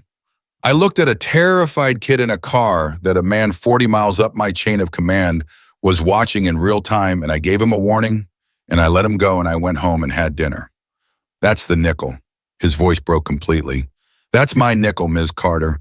I never took cash. I just didn't ask. Mia looked at him for a long moment. Who was the kid? She said. Osborne wiped his face. That's the 90 seconds, he said. That's why we're in a garage. He held out his phone. Mia took it with both bandaged hands. There was a photograph on the screen, a driver's license photographed badly off a screen, a young man's face, maybe 22, dark hair, scared eyes. His name's Marcus Vane, Osborne said. Mia's head came up so fast her neck cracked. Curtis Vane's kid, Osborne said, 22 years old. And that dark blue sedan was registered to him for exactly 6 weeks 8 months ago, and then it wasn't registered to anybody at all. Jake Walker had gone gray. Where is he? Jake said. That's the thing, Osborne said. Danny, where is he? He's upstairs, Osborne said. He walked into this building at 4 o'clock this morning and asked for federal protection and said he wouldn't talk to anybody until they brought him the deaf girl. They didn't bring her to him for 2 hours. They brought her to a conference room with bad coffee and a woman named Special Agent Renata Cho, who was about 40 and wore no jewelry, and Mia noticed instantly, sat down directly across from her and did not once look at her paperwork while she talked. Ms. Carter, do you want an interpreter? We have one on the way. She's about 20 minutes out. We can wait. Do you know how many people have asked me that this week? No. 2, Maya said. You and a nurse. Agent Cho didn't smile. That's disgraceful, she said. Mia sat back. Ms. Carter, I'm going to be very direct with you because I think you've had a lot of people be indirect with you, and I think you're tired. Cho folded her hands. We've had an open file on this for 14 months. 14. It's got a name and a number and about 200 pages in it, and it has produced exactly 0 arrests, and I'm going to tell you why. Why? Because every time we get close to a piece of physical evidence, it's already gone, Cho said. Every time, 14 months, we've had 2 informants recant. We've had a warehouse cleaned out 11 hours before a warrant, and in April we had a wiretap approved on a Thursday, and by Monday the phone was in a landfill. Mia's throat was dry. You've got a leak. We've got a faucet, Cho said. And why am I here? Why is anything here if you can't keep... Because you're not in the file, Cho said. Mia stopped. Ms. Carter, there is no report anywhere in any system that says a woman named Mia Carter saw a blue sedan, Cho said. Trooper Osborne didn't write it down. You noticed that? You asked him about it in your hospital room and he closed his notebook. And I want you to understand what that man did for you because it cost him his career and it may yet cost him his pension. She leaned forward. He walked out of that hospital with the single most valuable thing in this investigation in his head, and he did not put one word of it on a piece of paper, and he drove to a Denny's at 11 at night to hand it to a man he's been trying to arrest for 11 years because that's how few people he had left. Jake Walker, against the wall, was staring at his boots. So you're not in the file, Cho said. You're the only thing in 14 months that isn't. And the guy in the hallway, Mia said. Cho went very still. Say that again. There was a man in the hallway, Mia said. Blue scrubs, wrong blue. Badge turned backwards on a left hip retractable. Restocked a cart that was already stocked.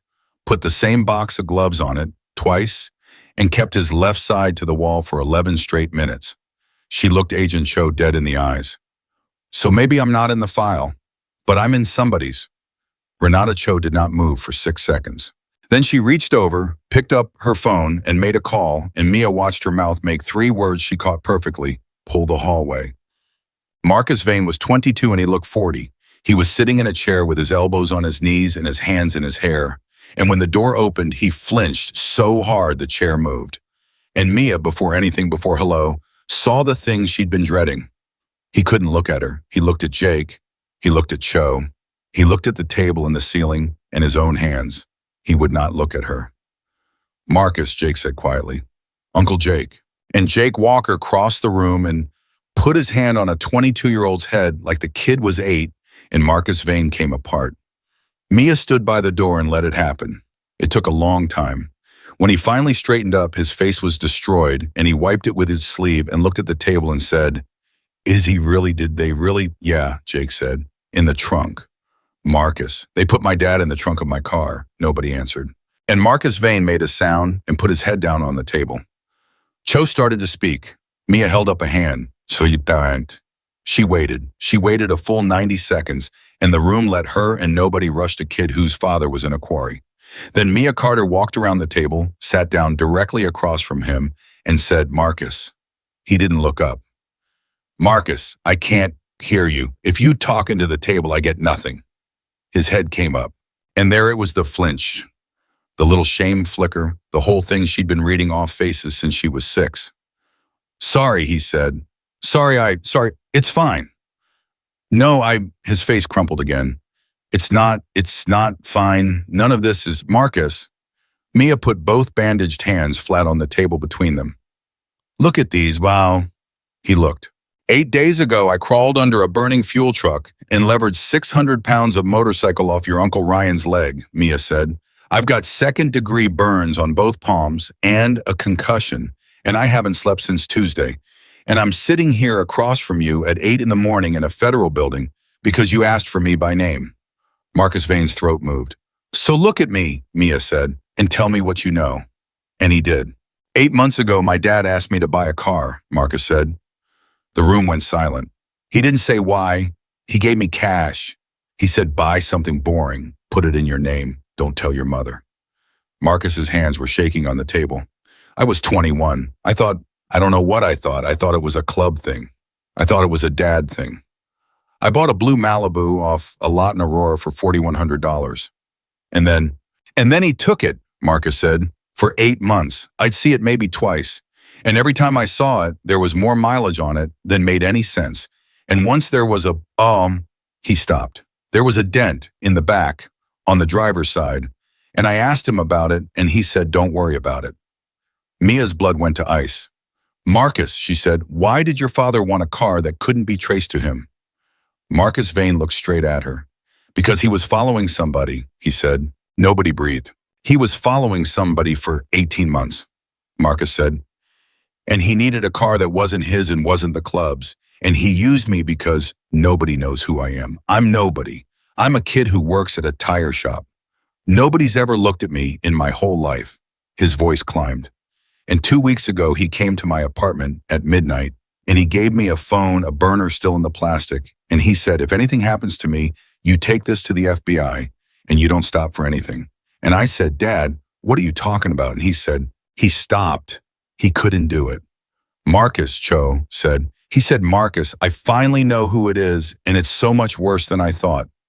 Jake Walker sat down, just sat down hard in a chair like his legs quit. Where's the phone? Cho said. That's why I'm here. Marcus, where is the phone? It's gone, Marcus Vane said. The room detonated. What do you mean it's gone? They came to my apartment Wednesday, Marcus shouted. 2 guys Wednesday morning. And I wasn't there, I was at work, and when I got home, the door was fine, the lock was fine, nothing was broken, and the phone was gone out of a shoebox in my closet, and nothing else was touched. Nothing. My laptop was on the table, my wallet was on the counter. They took a burner phone out of a shoebox, and they left $40 cash sitting right there. Mia's hands went numb. Marcus, she said. They knew exactly where it was. Marcus. The only person who knew where I kept it was my dad. Marcus, he stopped. Mia leaned forward, and her voice came out so quiet that everyone in the room went still to catch it. Was there anything on your floor? She said. Marcus Vane blinked. What I had. When you got home Wednesday, Mia said. Was there anything on your floor that shouldn't have been an envelope, a piece of paper, anything? I don't know. No, there was nothing. The place was. He stopped. Mia watched his pupils. What? She said. There was a. He shook his head. That's stupid. That's nothing. What? There was a pen, Marcus said, on my kitchen floor, a pen. And I remember thinking that's weird because I don't have pens. I'm not a pen guy. I don't own a single. His face changed. Why are you looking at me like that? Mia was on her feet. Ms. Carter, Cho said. They dropped something in my apartment too, Mia said. What? An envelope. Mia's whole body was buzzing. Monday night, 2 people on my stairs at 8:40 who knocked. They knocked at night on the door of a woman they knew was deaf and slid an envelope under and left. And I thought they were delivering it. But Jake put that envelope under my door at 4 in the afternoon. So they picked it up and read it, Cho said. We know that. Why did they put it back? The room went quiet. That's what I couldn't get past, Mia said. All night. That's the thing that kept, why put it back? Why knock if you're inside and you're clean and you're gone? Why make a sound on your way out? To see if she had opened the door, Jake said. That's what I said. No. Mia's voice cracked. Jake, no. They knew I wouldn't open it. They knew I couldn't hear the knock. They'd have to. They'd been in there. They knew everything about me. They didn't knock, so I'd open it. Then why? Mia looked at Marcus Vane. They knocked so I'd know what time it was, she said. Silence. Say that again, Cho said. They put the note back and knocked so I would know exactly when it arrived, Mia said. 8:40 at night. And Jake said, I put that under your door at 4. And I said, it came at 8:40. And the second I said that, Jake tore my apartment apart looking for how they got in, and he found nothing because there was nothing because they didn't come in to take anything. Mia. They came in to leave something, Mia said. Jake Walker went white. And they knocked, Mia said. So that when I told somebody about it, and I would tell somebody, of course I would. I'd tell Jake. I'd tell you. I'd tell a federal agent. Everybody in the room would spend the next 6 days asking, how did they get in? Instead of, Cho said slowly, instead of asking what's still in there, Mia said. Nobody moved. Renata Cho stood up so fast her chair hit the wall. Miss Carter, has anyone been in your apartment since?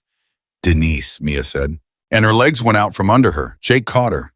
Denise has a key, Mia said, and her voice was somebody else's, high and thin and coming apart. Denise has had a key for 2 years. She waters my Jake. She waters my plants. She goes in when I'm on shift. Mia. She was going to go in today, Mia said. She told me. She texted me Tuesday. She said she'd go by and get my mail, and Mia Carter looked at Jake Walker and said the only thing left. What did they leave in my apartment? Is it bone? It took 40 minutes. 40 minutes in a federal conference room with a phone on speaker that Mia couldn't hear, watching four faces to find out if the only friend she had in the world was alive. Jake Walker did the only useful thing anyone did in those 40 minutes. He sat down directly in front of her, knee to knee, and he narrated. Every word, every pause. He turned his whole body toward her, and he did not stop, not once, not for 40 minutes. And when Cho's voice got fast, he made her slow down and say it again. They've got a unit at the diner, Jake said. She's at work. Denise is at work, Mia. She's fine. Mia made a sound. They're going to her now. Nobody's going in that apartment. Nobody. They're getting a warrant and He stopped. What? Mia said. What? Jake Walker's face did something she couldn't read, which had never happened once. Jake. Cho, Jake said. Say that again. Mia grabbed his arm. Jake. Jake Walker turned and looked at her, and he was crying. Denise went in yesterday, he said. The room went completely away. She's fine, Jake said fast, both hands up. Mia, look at me. She's fine. She went in yesterday at noon, got your mail, watered your stuff, and left. She's standing in a diner right now. She's fine. Then why are you? Because they asked her if anything was different, Jake said. Mia couldn't breathe. And she said no, Jake said. She said no, everything was normal. Everything was exactly like always. Then she said, except somebody finally fixed her doorbell. Mia Carter stopped existing for about 3 seconds. What? She said. Jake's mouth had gone gray. Your doorbell, he said. I don't have a doorbell. Mia, I don't have a doorbell. Jake, why would I have a doorbell? I'm deaf. Her voice tore straight out of her chest. There's a plate on the wall where the old one was. It's been dead since I moved in. I never asked anybody to. She stopped. Every drop of blood in her body went somewhere else. There's a light, she whispered. Cho's head came around. What? When I moved in, Mia said, the landlord wired a light in the ceiling because I can't hear a knock. Somebody presses the button downstairs and a light goes on in my apartment. That's the doorbell. That's my entire doorbell. And it doesn't work, Jake said. It's never worked. Not once, 3 years. I've complained 11 times. Mia's hands had gone completely numb. Jake Denise said somebody fixed it. Jake Walker turned to Renata Cho. Get everybody out of that building, he said. Mr. Walker, get everybody out of that building. It wasn't a bomb. Mia found that out at 11:40 in the morning, sitting in a hallway with her back against a wall and both bandaged hands over her face when Renata Cho came out of a room and crouched down in front of her, down at eye level in her eye line, and said 4 words. It was a camera. Mia looked up. It was a camera, Cho said again. In the doorbell housing, wired to your light. Ms. Carter, it works. They fixed it. They actually fixed it. It's been dead 3 years and they fixed your doorbell so it'd look like maintenance if anybody ever pulled the cover. Mia stared at her. A camera, she said, and a microphone, Cho said. And then Mia Carter started to laugh. It was a terrible sound. She knew it was. She could feel it coming out of her chest all wrong. Too loud, too flat, the voice she'd hated her whole life, and she couldn't stop it. Jake was on his knees next to her. Mia. A microphone, Mia said. Mia, don't. They put a microphone in a deaf girl's apartment. Mia. They came into my house, she said, and they wired a microphone into my ceiling, and Jake, they never even asked. Jake Walker put his arms around her, and Mia Carter, who had not let anyone hold her since she was 6 years old, let him. 18 months, she said into his shoulder. 18 months and 4 dead brothers and a man in a trunk and 14 months of a federal file. And they are so good at this. They are so good at it. And they came into my apartment and put a microphone in the ceiling of a woman who has been deaf since she was 6. Mia. They didn't look me up, she said. Jake went still. Mia pulled back. Her face was wrecked and her eyes were burning, and there was something happening in them that Jake Walker would describe months later in a courtroom as the single most frightening thing he had ever seen on a human being. They didn't look me up, Mia said again. Jake, they've been in my apartment.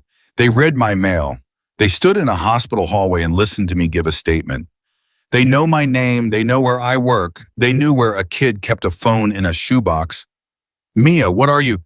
And they wired a microphone to my ceiling. Cho stood up very slowly. Oh my God, she said. They never watched the video, Mia said. Nobody breathed. 9 million people watched me run into that fire, Mia said. 9 million. And the caption said she's deaf. It's the first three words. It's the headline. Her voice was rising and she let it. Everybody on this planet knows I'm deaf. It's the only thing anybody knows about me. It's the only thing anybody has ever known about me. Ms. Carter. They put a microphone in my apartment because they never actually looked at me, Mia said. They looked at a report. They looked at a witness. They looked at a 24-year-old waitress with no money and no family and a 9 million view video, and they ran the same play they've run 14 times in 14 months, and it worked 14 times, so why would they check? And then Mia Carter said the sentence that ended the entire thing. They're not smart, she said. They've just never been seen. Renata Cho turned around and put both hands on top of her head. The camera, she said. Yeah, Mia said. The camera's been in your ceiling since Monday night. Yeah. Pointed at your front door. Yeah, Mia said. Miss Carter. Cho's voice had gone strange. Who's the only person who's been in that apartment since Monday night? Mia looked up. Denise, she said, and she stopped. Her whole body locked. And a maintenance guy, she whispered. Cho's eyes closed. Denise texted me Wednesday, Mia said, and her hands were shaking so hard she could barely hold up the phone. She texted me Wednesday and I didn't even read it right. Jake, she said. She turned the screen around. Denise, by the way, building sent a guy to look at your smoke detector. I let him in because I was there anyway. He was nice. Weird though, he kept his back to me the whole time, never turned around. Once I thought that was rude. Nobody in that hallway made a sound. He kept his back to her, Mia said. Mia. He kept his left side to the wall, Mia said, for 11 minutes in a hospital hallway, and he kept his back to Denise, and he stood in my apartment and wired a camera into my ceiling with his face pointed away from a woman who could describe him. She looked up, and then he pointed it at my door, Mia said, and turned it on. Renata Cho sat down on the floor of a federal hallway in a $2,000 suit. He's been recording himself, she said. For 6 days, Mia said. Since Monday night. Since Monday night. Ms. Carter, Cho's voice had gone almost inaudible. The camera's still live. Mia Carter looked at Special Agent Renata Cho and said the last thing anybody in that hallway expected. Then don't touch it, she said. Cho's head came up. What? Don't touch it, Mia said. Don't pull it. Don't cut it. Leave it exactly where it is. Ms. Carter, they're watching my door to find out if I run, Mia said. That's all it's for. That's the whole point. They didn't want me dead and they didn't want me hurt. They wanted to know if the deaf girl was going to be a problem, so they put a camera on my door and they've been sitting on it for 6 days waiting to see if I come home. Jake Walker's mouth was open. So let's tell them, Mia said. Tell them what? Mia Carter stood up off the floor of that hallway with her hands wrapped in gauze and her whole life on fire behind her, and she said that I came home. Renata Cho said no. She said it 11 times in 40 minutes in a conference room with the blinds down, and she said it louder every time, and by the 9th one, she was standing. Ms. Carter, I want to be extremely clear with you. I am not authorized to put a civilian witness back into a residence with an active surveillance device in the ceiling. That's not a policy thing. That is not a paperwork thing. That is a no. Okay, Mia said. Okay. Okay, you're not authorized. Mia's hands were flat on the table. So don't authorize it. It's my apartment. I pay $840 a month for it. I'm going home. That's not Agent Cho. Mia leaned forward. Are you arresting me? Cho's mouth opened. Because that's the only sentence that keeps me out of my own apartment, Mia said. You can say no all day. You can say it in a nicer suit. But unless you're putting me in a cell at 6 o'clock tonight, I'm going to drive to my building and walk up my stairs and unlock my door, and there's not one thing in the United States Code that stops me. You are being reckless. I ran into a fire 8 days ago, Mia said. You're a little late. Jake Walker made a noise against the wall like he was swallowing his own tongue. Cho turned on him. Do you want to say something, Mr. Walker? Ma'am, I have been trying to say something for 20 minutes, Jake said, and I'd like the record to show that I'm also against it, and I'd like the record to show that I lost. You haven't lost. You haven't. Agent Cho, look at her, Jake said quietly. Cho looked, and whatever she saw on Mia Carter's face made her sit back down. Walk me through it, Cho said. 14 months, Mia said. 2 informants recanted. A warehouse got cleaned 11 hours before your warrant. A wiretap went in a landfill over a weekend. That's your file. Yes. Every single one of those is paper, Mia said. Everyone, somebody wrote something down and somebody else read it. That's how it's leaked 14 times, and it's going to leak the 15th and the 16th, and it's going to leak until you die of old age, because you can't investigate a man who reads your investigation. Cho didn't move. You told me I'm the only thing in 14 months that isn't in the file, Mia said. So use it. Ms. Carter, you keep calling me a witness, Mia said. I'm not a witness. A witness is a thing you put somewhere. I'm the only piece on this board they can't see. The room was very quiet. And what exactly do you think happens? Cho said, when you go home. Nothing, Mia said. For a while. Explain. They put a camera on my door because they wanted to know if I'd run, Mia said. That's all it is. It's a question. It's been sitting up there for 6 days and asking one question, is the deaf girl going to be a problem? Her jaw came forward. So I'm going to answer it. How? I'm going to tell them no, Mia said. And then she told them how, and Jake Walker stood up in the middle of it and walked out of the room. He was in the stairwell. Mia found him 3 flights down, sitting on a step with his elbows on his knees, and when the door opened, he didn't look up for a second, and then he made himself do it because he always made himself do it. You can't ask him, Jake said. I'm not asking. Mia, I'm not asking Jake, I'm telling him. Then don't tell him either. Jake was on his feet. Do you have any idea? Do you have the first idea what that's going to do to that man? He's laid in that bed for 8 days with 4 pins through his leg and one thought in his head, and the thought is, I'm going to fix her. That's it. That's the whole thought. He read 7 letters, and he decided he was going to fix the one thing in this world he could still fix. I know. And you want to go up there, Jake said, and tell him you're going to go on television and say the deaf girl got confused.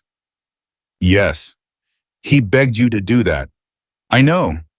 He begged you, and you told him he was doing the same thing. They were just nicer. And you were right, Mia. You were so right. It took the man apart. I know, Jake. So why? Mia stood on the stairs and looked at a man twice her size crying in a stairwell over her. Because when he asked me, she said he was asking me to do it so I'd be safe. Jake stopped. And that's the part that was disgusting, Mia said. Not the words. The words are fine and Barney. The words are true. I'm going to say I don't remember, and they're going to believe me. And you know why? Because it's the easiest thing anybody's ever believed about me in my entire life. Her voice went hard. He wanted me to say it so I could disappear. I'm going to say it so I can aim. Jake Walker put his hand over his face. That's the difference, Mia said. That's the whole difference. It's the same sentence. It's just mine. Don't. Ryan Blackwood listened to all of it without moving. When she finished, he was quiet for a long time. Then he said no. Ryan, I said no. You don't get a no, Mia said. The hell I don't. You don't get a no, Mia said, because you already had your turn and you used it to tell me to run. Ryan Blackwood's head went back like she'd hit him. That was your turn, Mia said. You spent it. 8 days you laid here building me a life where I get my ears fixed and then forget your name, and you never once asked me what I wanted. You decided. Same as everybody, you just decided it in a leather vest. Mia. So no, she said. You don't get a no. You get to sit there and watch me on television saying the worst sentence of my life, and you get to hate it, and that's it. That's your whole job now. Ryan's hands were shaking on the blanket. You know what they're going to do to you, he said. Yeah. No, you don't. You don't. His voice broke completely. Mia, 9 million people watched you crawl into that fire. 9 million. And you're going to sit on a couch under a light and tell him you don't remember. And by lunchtime, it won't be she doesn't remember. It'll be she made it up. By dinner, it's she wanted attention. By Friday, there's a man with a podcast explaining how the whole thing was staged, and by next month, you can't get a job in that town. I know. Denise's diner is gonna get calls. I know, Ryan. You'll be the girl who lied about the fire, Ryan Blackwood said, for the rest of your life, even after. Even when it's over and it's proved and it's on the news, Mia. Listen to me, this is the part nobody tells you. The correction never catches the story, never. It doesn't. 9 million people will watch you say you don't remember, and about 40,000 will ever find out why. Mia stood there and took it. Okay, she said. Ryan stared at her. Okay. You were right about all of it? Mia said. I'm still going. And Ryan Blackwood, 54, national president, 22,000 men, put both hands over his face and cried in front of a waitress. Why buying them? He said. Because they put a microphone in my ceiling, Mia said, and they didn't even think about it hard enough to be embarrassed. She sat down on the edge of the bed. She wasn't supposed to. Nobody stopped her.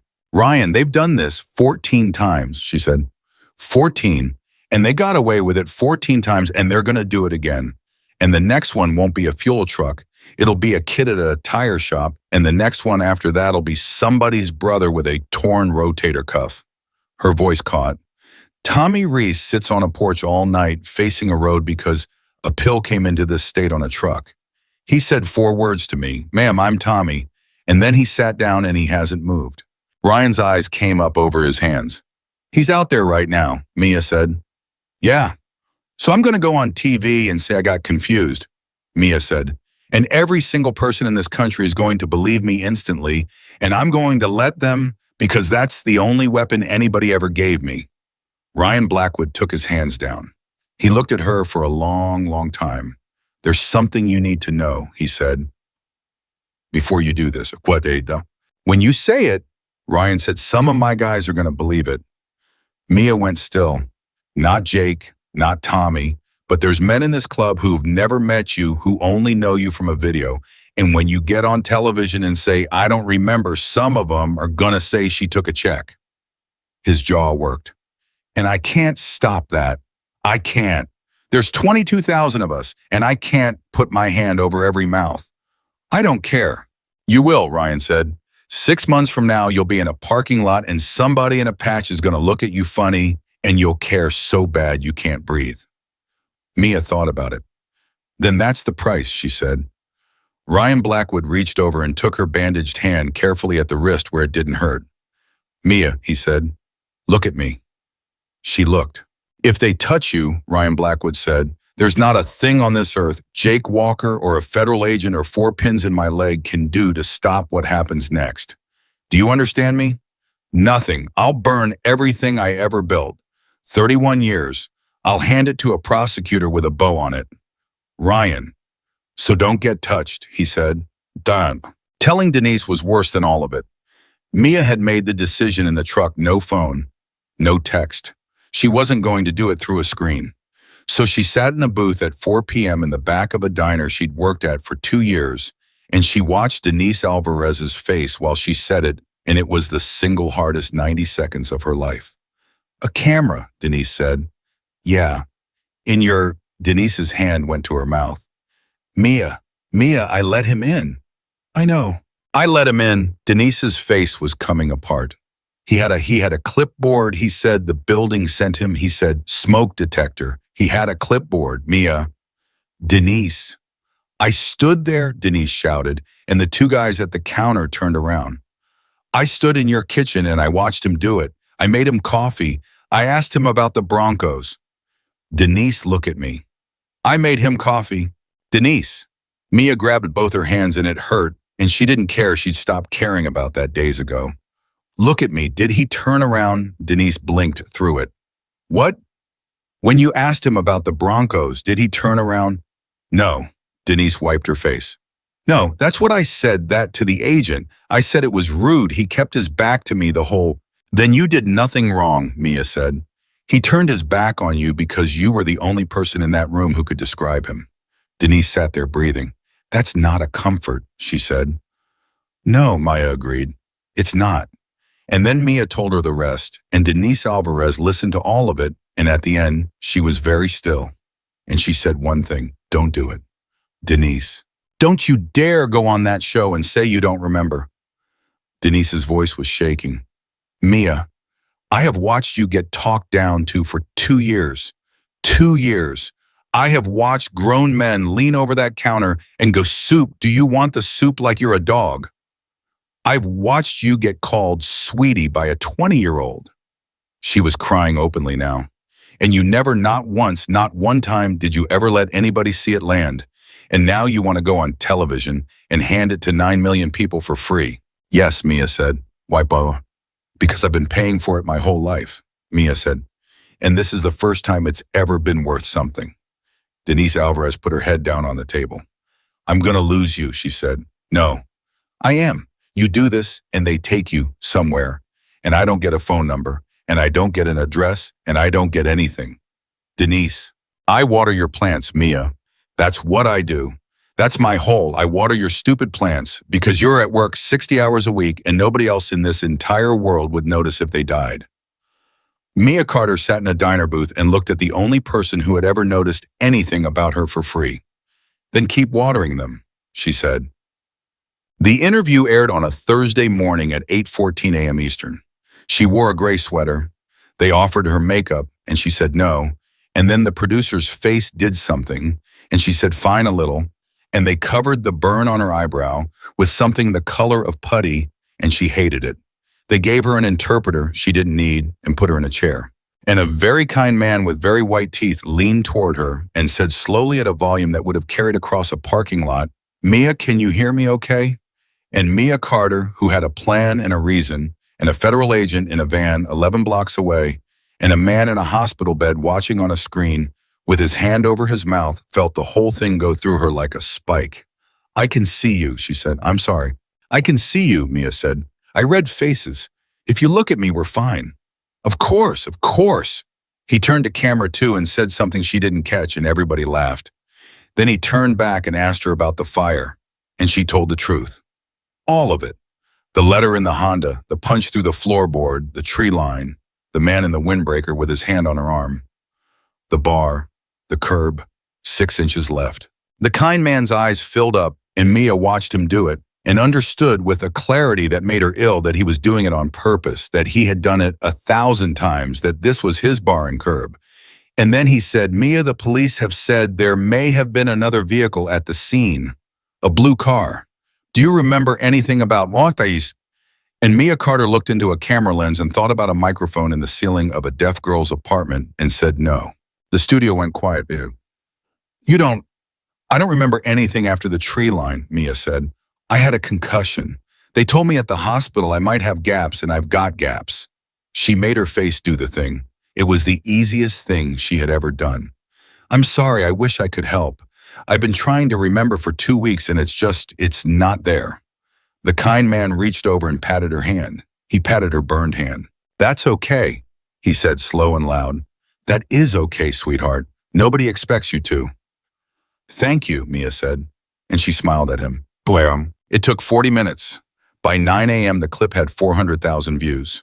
By noon, it had 2 million.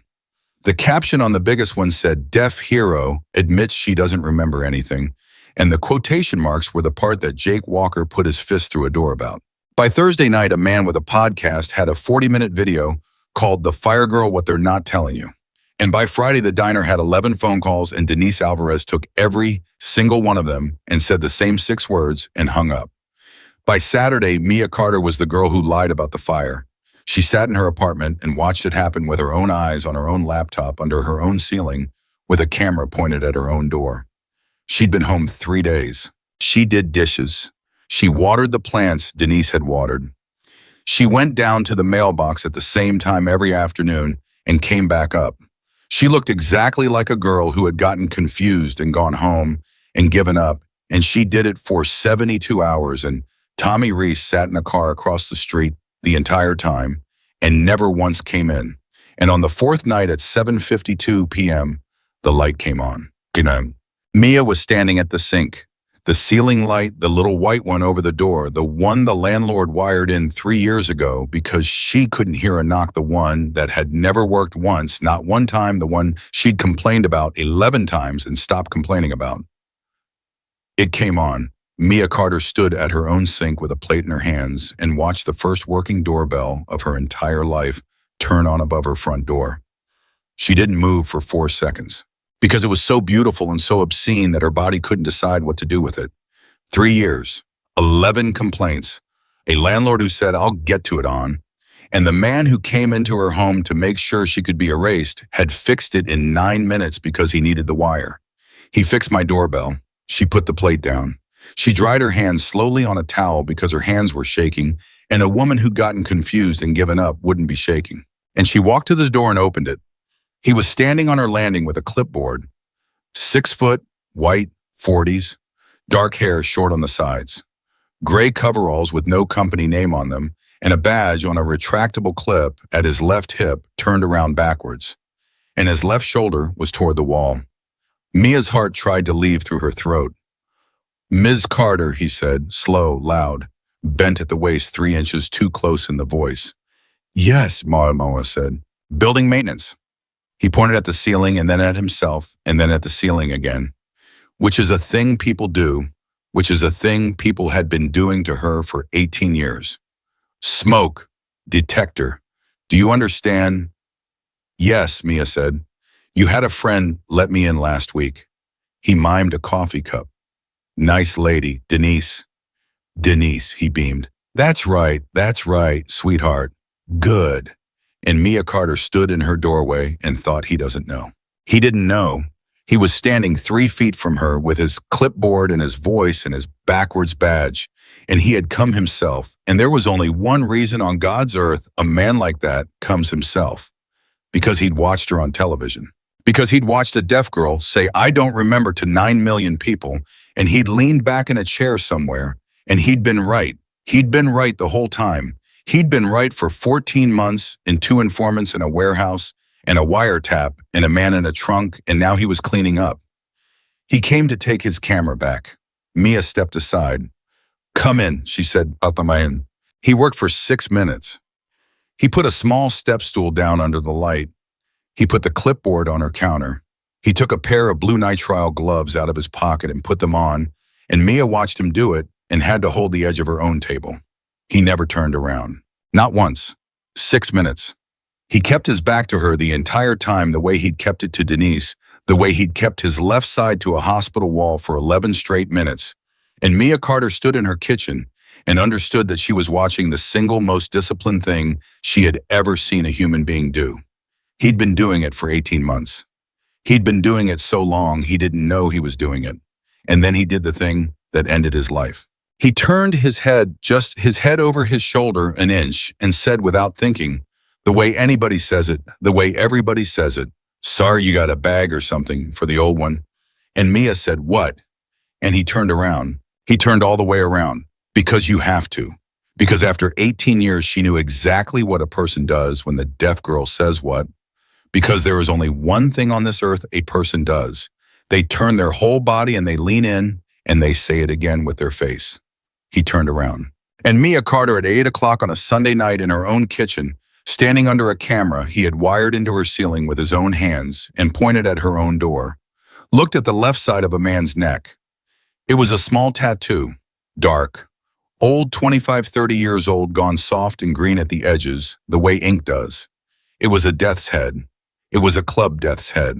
And Mia's whole body went to ice because in that quarter second, she understood something that made no sense at all. Something that fell straight through the floor of everything Jake Walker had told her at her kitchen table.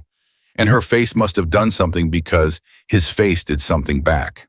The kindness went off it like a light. "Ma'am," he said. Mia didn't move. "Ms. Carter," he said, and it wasn't slow anymore and it wasn't loud, and he was suddenly horribly talking at a completely normal speed. "What did you just look at?" "Nothing," Mia said. "You looked at my neck." "I looked at your face," Mia said. "I have to. I'm deaf. That's the whole buete." "You looked at my neck," he said, and he stepped off the stool. And Mia Carter, 5'4", 120 pounds, 2 Hands that still couldn't make a fist did the only thing left. She smiled. Are you okay? She said. You look.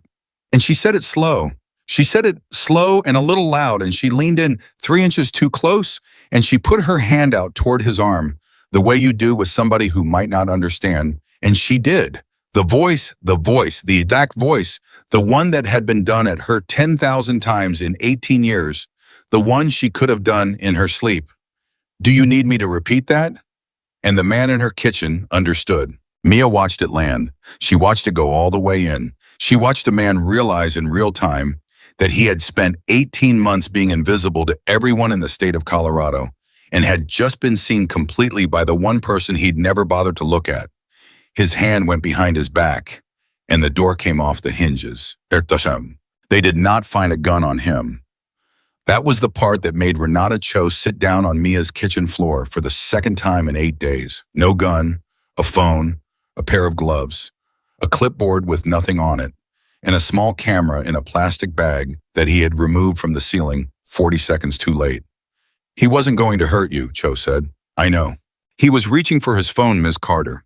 He was reaching for his phone to call somebody and ask what to do about you. Cho laughed, and there was something broken in it. He didn't come armed. He came with a clipboard. I know, Mia said. Why? Mia looked at the hole in her ceiling. Because he wasn't scared of me, she said. It took 11 hours to find out who he was.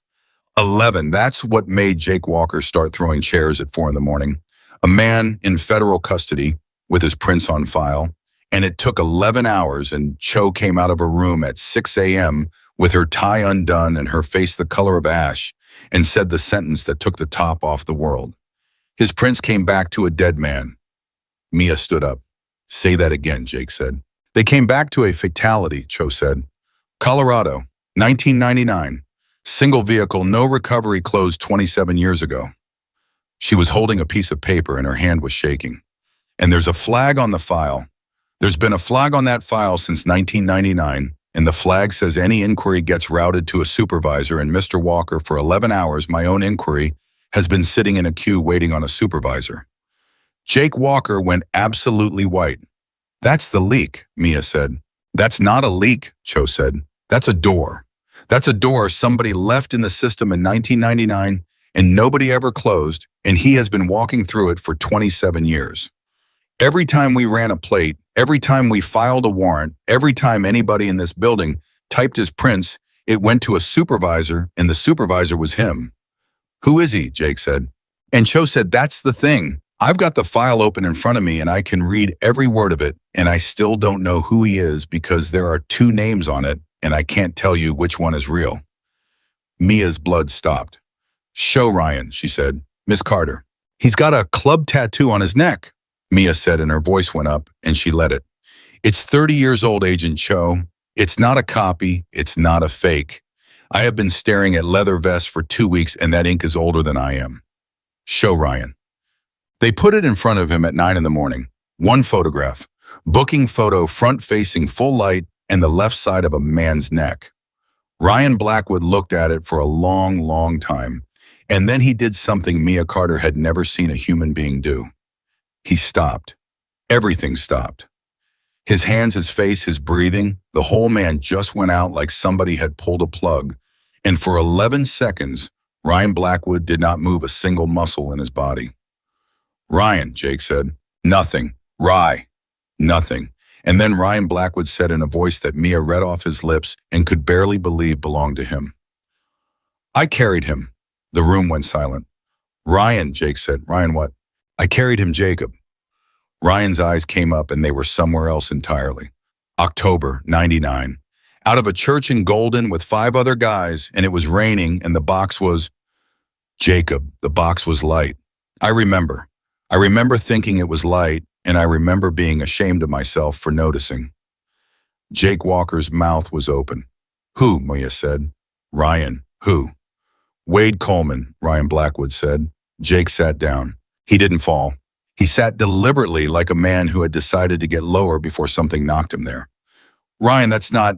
Wade Coleman, Ryan said. Prospected in 96, patched in 98, 29 years old. His voice was completely flat. I was 32. He wrote a shovel head he built out of two dead ones. He couldn't cook. He'd eat cereal for dinner and lie about it. He had a laugh like a door closing. Ryan's hand went over his mouth. He got his ink in a kitchen in Commerce City, and I sat there. Jacob, I sat on a stool and watched him get that tattoo. I held the light. It took 2 hours and he cried like a baby, and we never let him hear the end of it. Mia couldn't breathe. He was a cop, Jake said. He was 29, Ryan said. Ryan, he came to my house. Ryan Blackwood's face broke into pieces. He sat at my table. He met my mother. He was in my kitchen at 2 in the morning in 1997, telling me he didn't have anybody, that he'd never had anybody, that this was the first. He stopped. He couldn't. Jacob, he cried in my kitchen. He cried and told me we were the only family he ever had, and I put my hand on the back of his neck, and I said, "You got us now, kid." Nobody in that room said one word. And in 99 that they told me he went off a road, Ryan said. And I stood in the rain and I carried the box and it was light, and I've been going to that grave for 27 years. Renata Cho put her hand on the doorframe. "Mr. Blackwood," she said carefully, "are you telling me Wade Coleman was an undercover officer?" "I'm telling you," Ryan Blackwood said, "that I don't know." "What?" "That's the part." Ryan looked up and his eyes were absolutely destroyed. "That's the part that's going to kill me. Agent Cho, if he went under in 96, then everything he ever said to me was a bomb. Every word. The kitchen, the crying, all of it was a man doing paperwork in his head." His voice went to nothing. But if he didn't, the room went very still.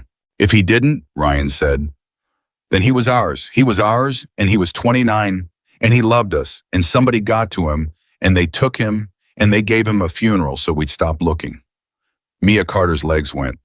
"And for 27 years, Ryan Blackwood said, he's been out there watching us, watching me. Standing at my back at Christ knows how many, Jacob. Jacob, how many times has he been in a room with us?" Ryan stopped. "He knew the rule," Ryan said. "He knew the rule. He was there when I made it. He wasn't. He was dead by then. He was already dead by then. He was already..." And Ryan Blackwood stopped. Everything in his face changed. "Oh my God," he said. "What?" Cho said. "What?" "He knew about the rule," Ryan said. "So, Agent Cho, I made that rule 11 years ago," Ryan Blackwood said. 11, he's been dead for 27. So how does a man who died in 1999 know exactly which rule to break, in exactly which charters, on exactly which routes for 18 months, without one single brother noticing? Nobody answered. "He didn't," Ryan said. "Ryan, he didn't, Jacob." Ryan's eyes came up, and there was something in them Mia hoped she would never see again as long as she lived. "Somebody's been telling him." And Ryan Blackwood turned his head and looked directly at Jake Walker. "Somebody's been telling him for 18 months, he said, and there are 4 men on this earth who knew all three of those things." Jake Walker's face went gray. "Ryan," he said. "Ryan, don't." "Curtis was one," Ryan said. "Ryan." "Curtis is in a quarry," Ryan said. "So that's 3. And in a hospital room on the 4th floor with a camera in an evidence bag and a dead man in a holding cell and 4 pins through his leg." Ryan Blackwood looked at the man who had sat outside Mia Carter's door and driven her to a fishing house and turned his whole body at every red light for 11 days and said, "Jacob, where were you on Tuesday night?" Jake Walker didn't answer for 4 seconds. Mia watched every one of them. His hands didn't move. His jaw did. And in his eyes, she saw the thing that happens to a man when the question he's been dreading his whole life finally gets asked out loud by the one person he'd die for. "I was with Curtis," Jake said. "The room went out from under everybody. You were with him for 2 months." Jake's voice tore. 2 months of him calling me from gas stations. "Jacob, I can't tell him yet. Jacob, he called me a rat. If I'm wrong, I'm the man who accused a brother. And if I'm right, I'm the man who accused a brother anyway." He was crying and he didn't stop. He begged me for 1 more month, and I gave it to him. "Because you'd have gone off like a bomb. Ryan and I have spent 22 years standing between you and the bomb." "And Tuesday," Ryan said. "Tuesday, he told me he was going. And I said one thing to him, and I've thought about it every hour since." Jake looked up. "I said, don't tell anybody where you're going." Nobody breathed. "And he laughed," Jake said. "He laughed.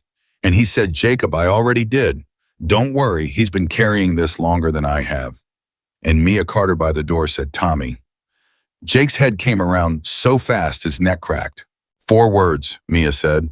The whole first night, he said 4 words to me. Ma'am, I'm Tommy. And then at 4 in the morning, I sat down on the step and he told me his brother tore a rotator cuff moving a washing machine and a doctor gave him a script and what he bought after that came off a truck. That's grief, Jake said. That's true, I was at the funeral. Jake, you told me he had his hand up before Ryan finished the sentence. Jake stopped. A man who hasn't said his brother's name out loud in 7 years told the whole thing to a stranger in 4 minutes at 4 in the morning, Mia said. That's not grief, that's a man trying to leave something behind.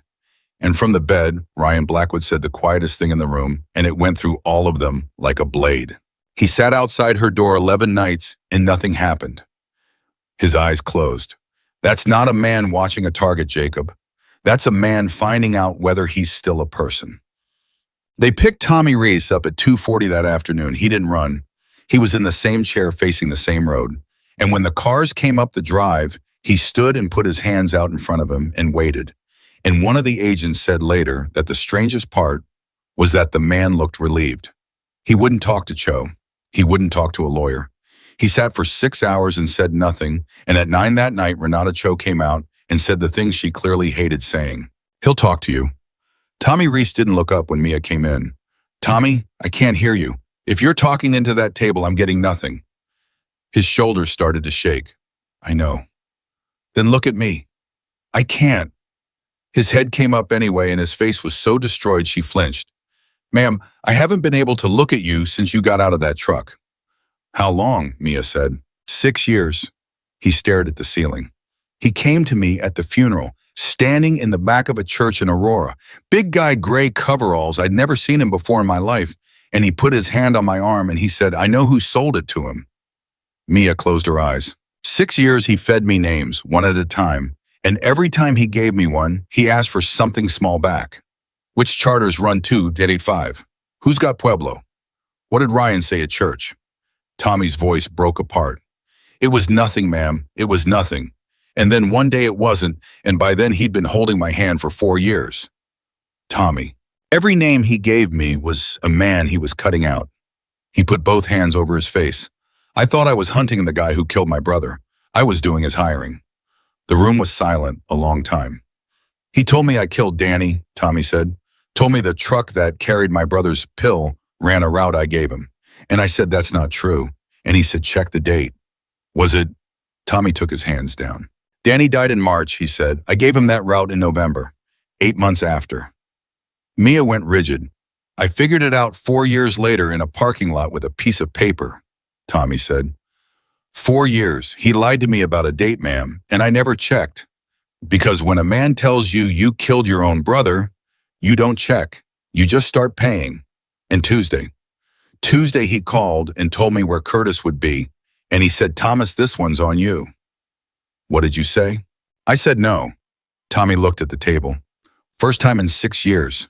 And he laughed at me and said it didn't matter, he was just being polite, and he hung up. His voice went to nothing. And I sat in my kitchen with my phone in my hand for 4 hours, and I didn't call Ryan, and I didn't call Jake, and I didn't call 911. Because if I called, I'd have to say why. And if I said why, I'd have to say all 6 years of it out loud.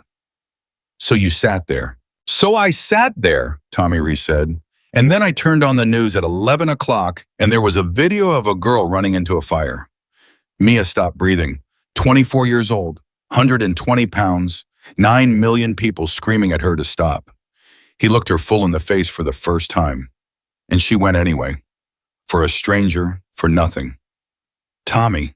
I watched it 40 times that night, and then Ryan asked for a volunteer and my hand was up, and ma'am, I've got nothing left to give anybody. So I'll be honest, I didn't put my hand up to protect you. I know. He'd have found somebody. He always finds somebody. Tommy's face came apart. I figured if it was gonna be somebody, at least it'd be me. At least I'd get to decide. Decide what? Whether I was a man who did what he was told, Tommy Reese said, or a man who sat in a chair for 11 nights and didn't. Mia sat there and cried in front of the man who'd been sent to watch her die. He called me 11 times, Tommy said. 11 nights. Phone buzzing in my pocket, and I let it buzz. He wiped his face on his wrist. That's my whole redemption, ma'am. 11 ignored phone calls. That's everything I did in 6 years. And Mia Carter reached across the table with 2 burned hands and took his.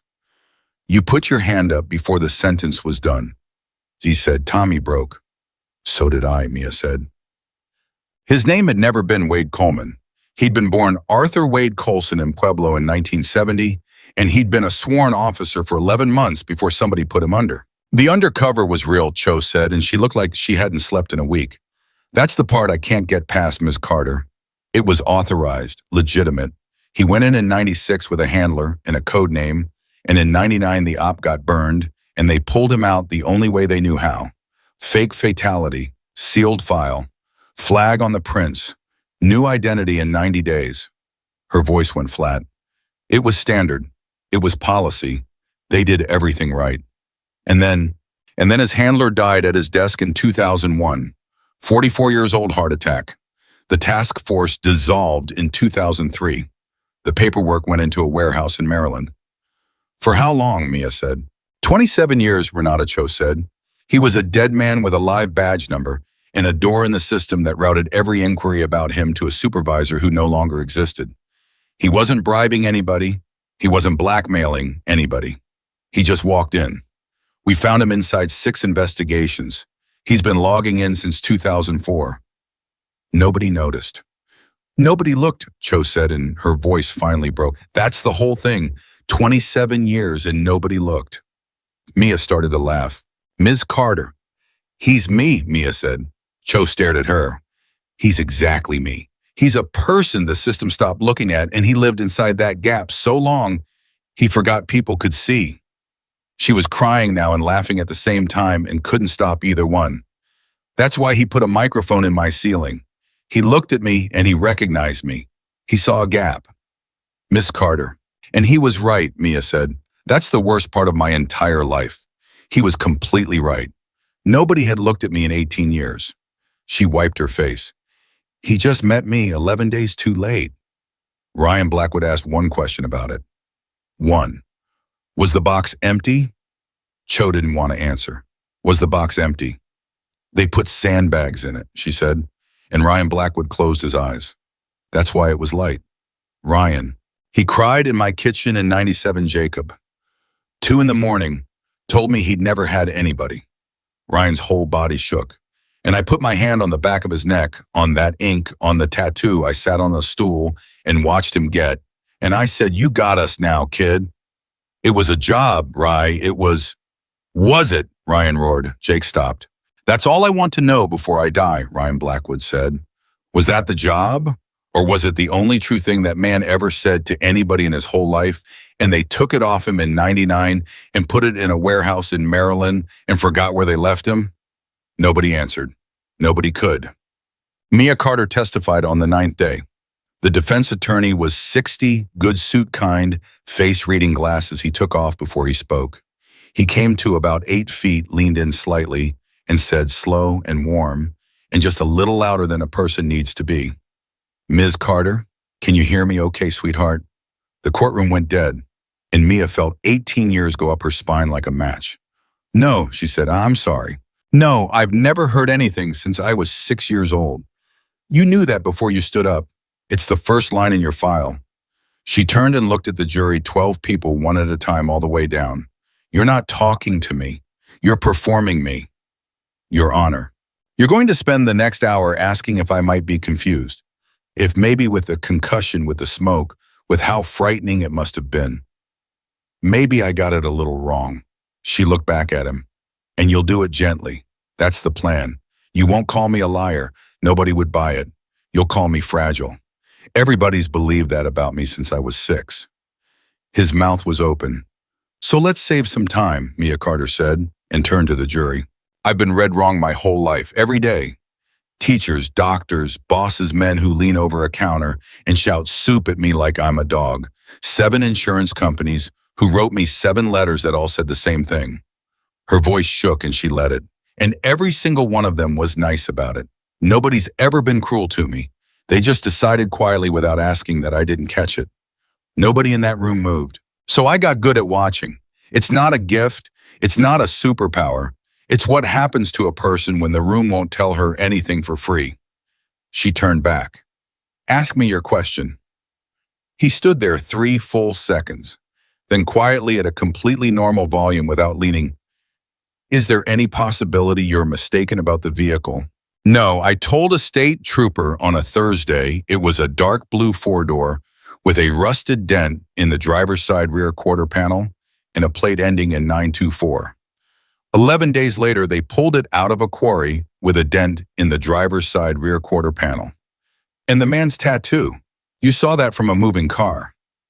No, I saw a shape from a moving car, Mia said. I saw the whole thing 6 days ago in my kitchen from 3 feet when your client turned around. The gallery erupted.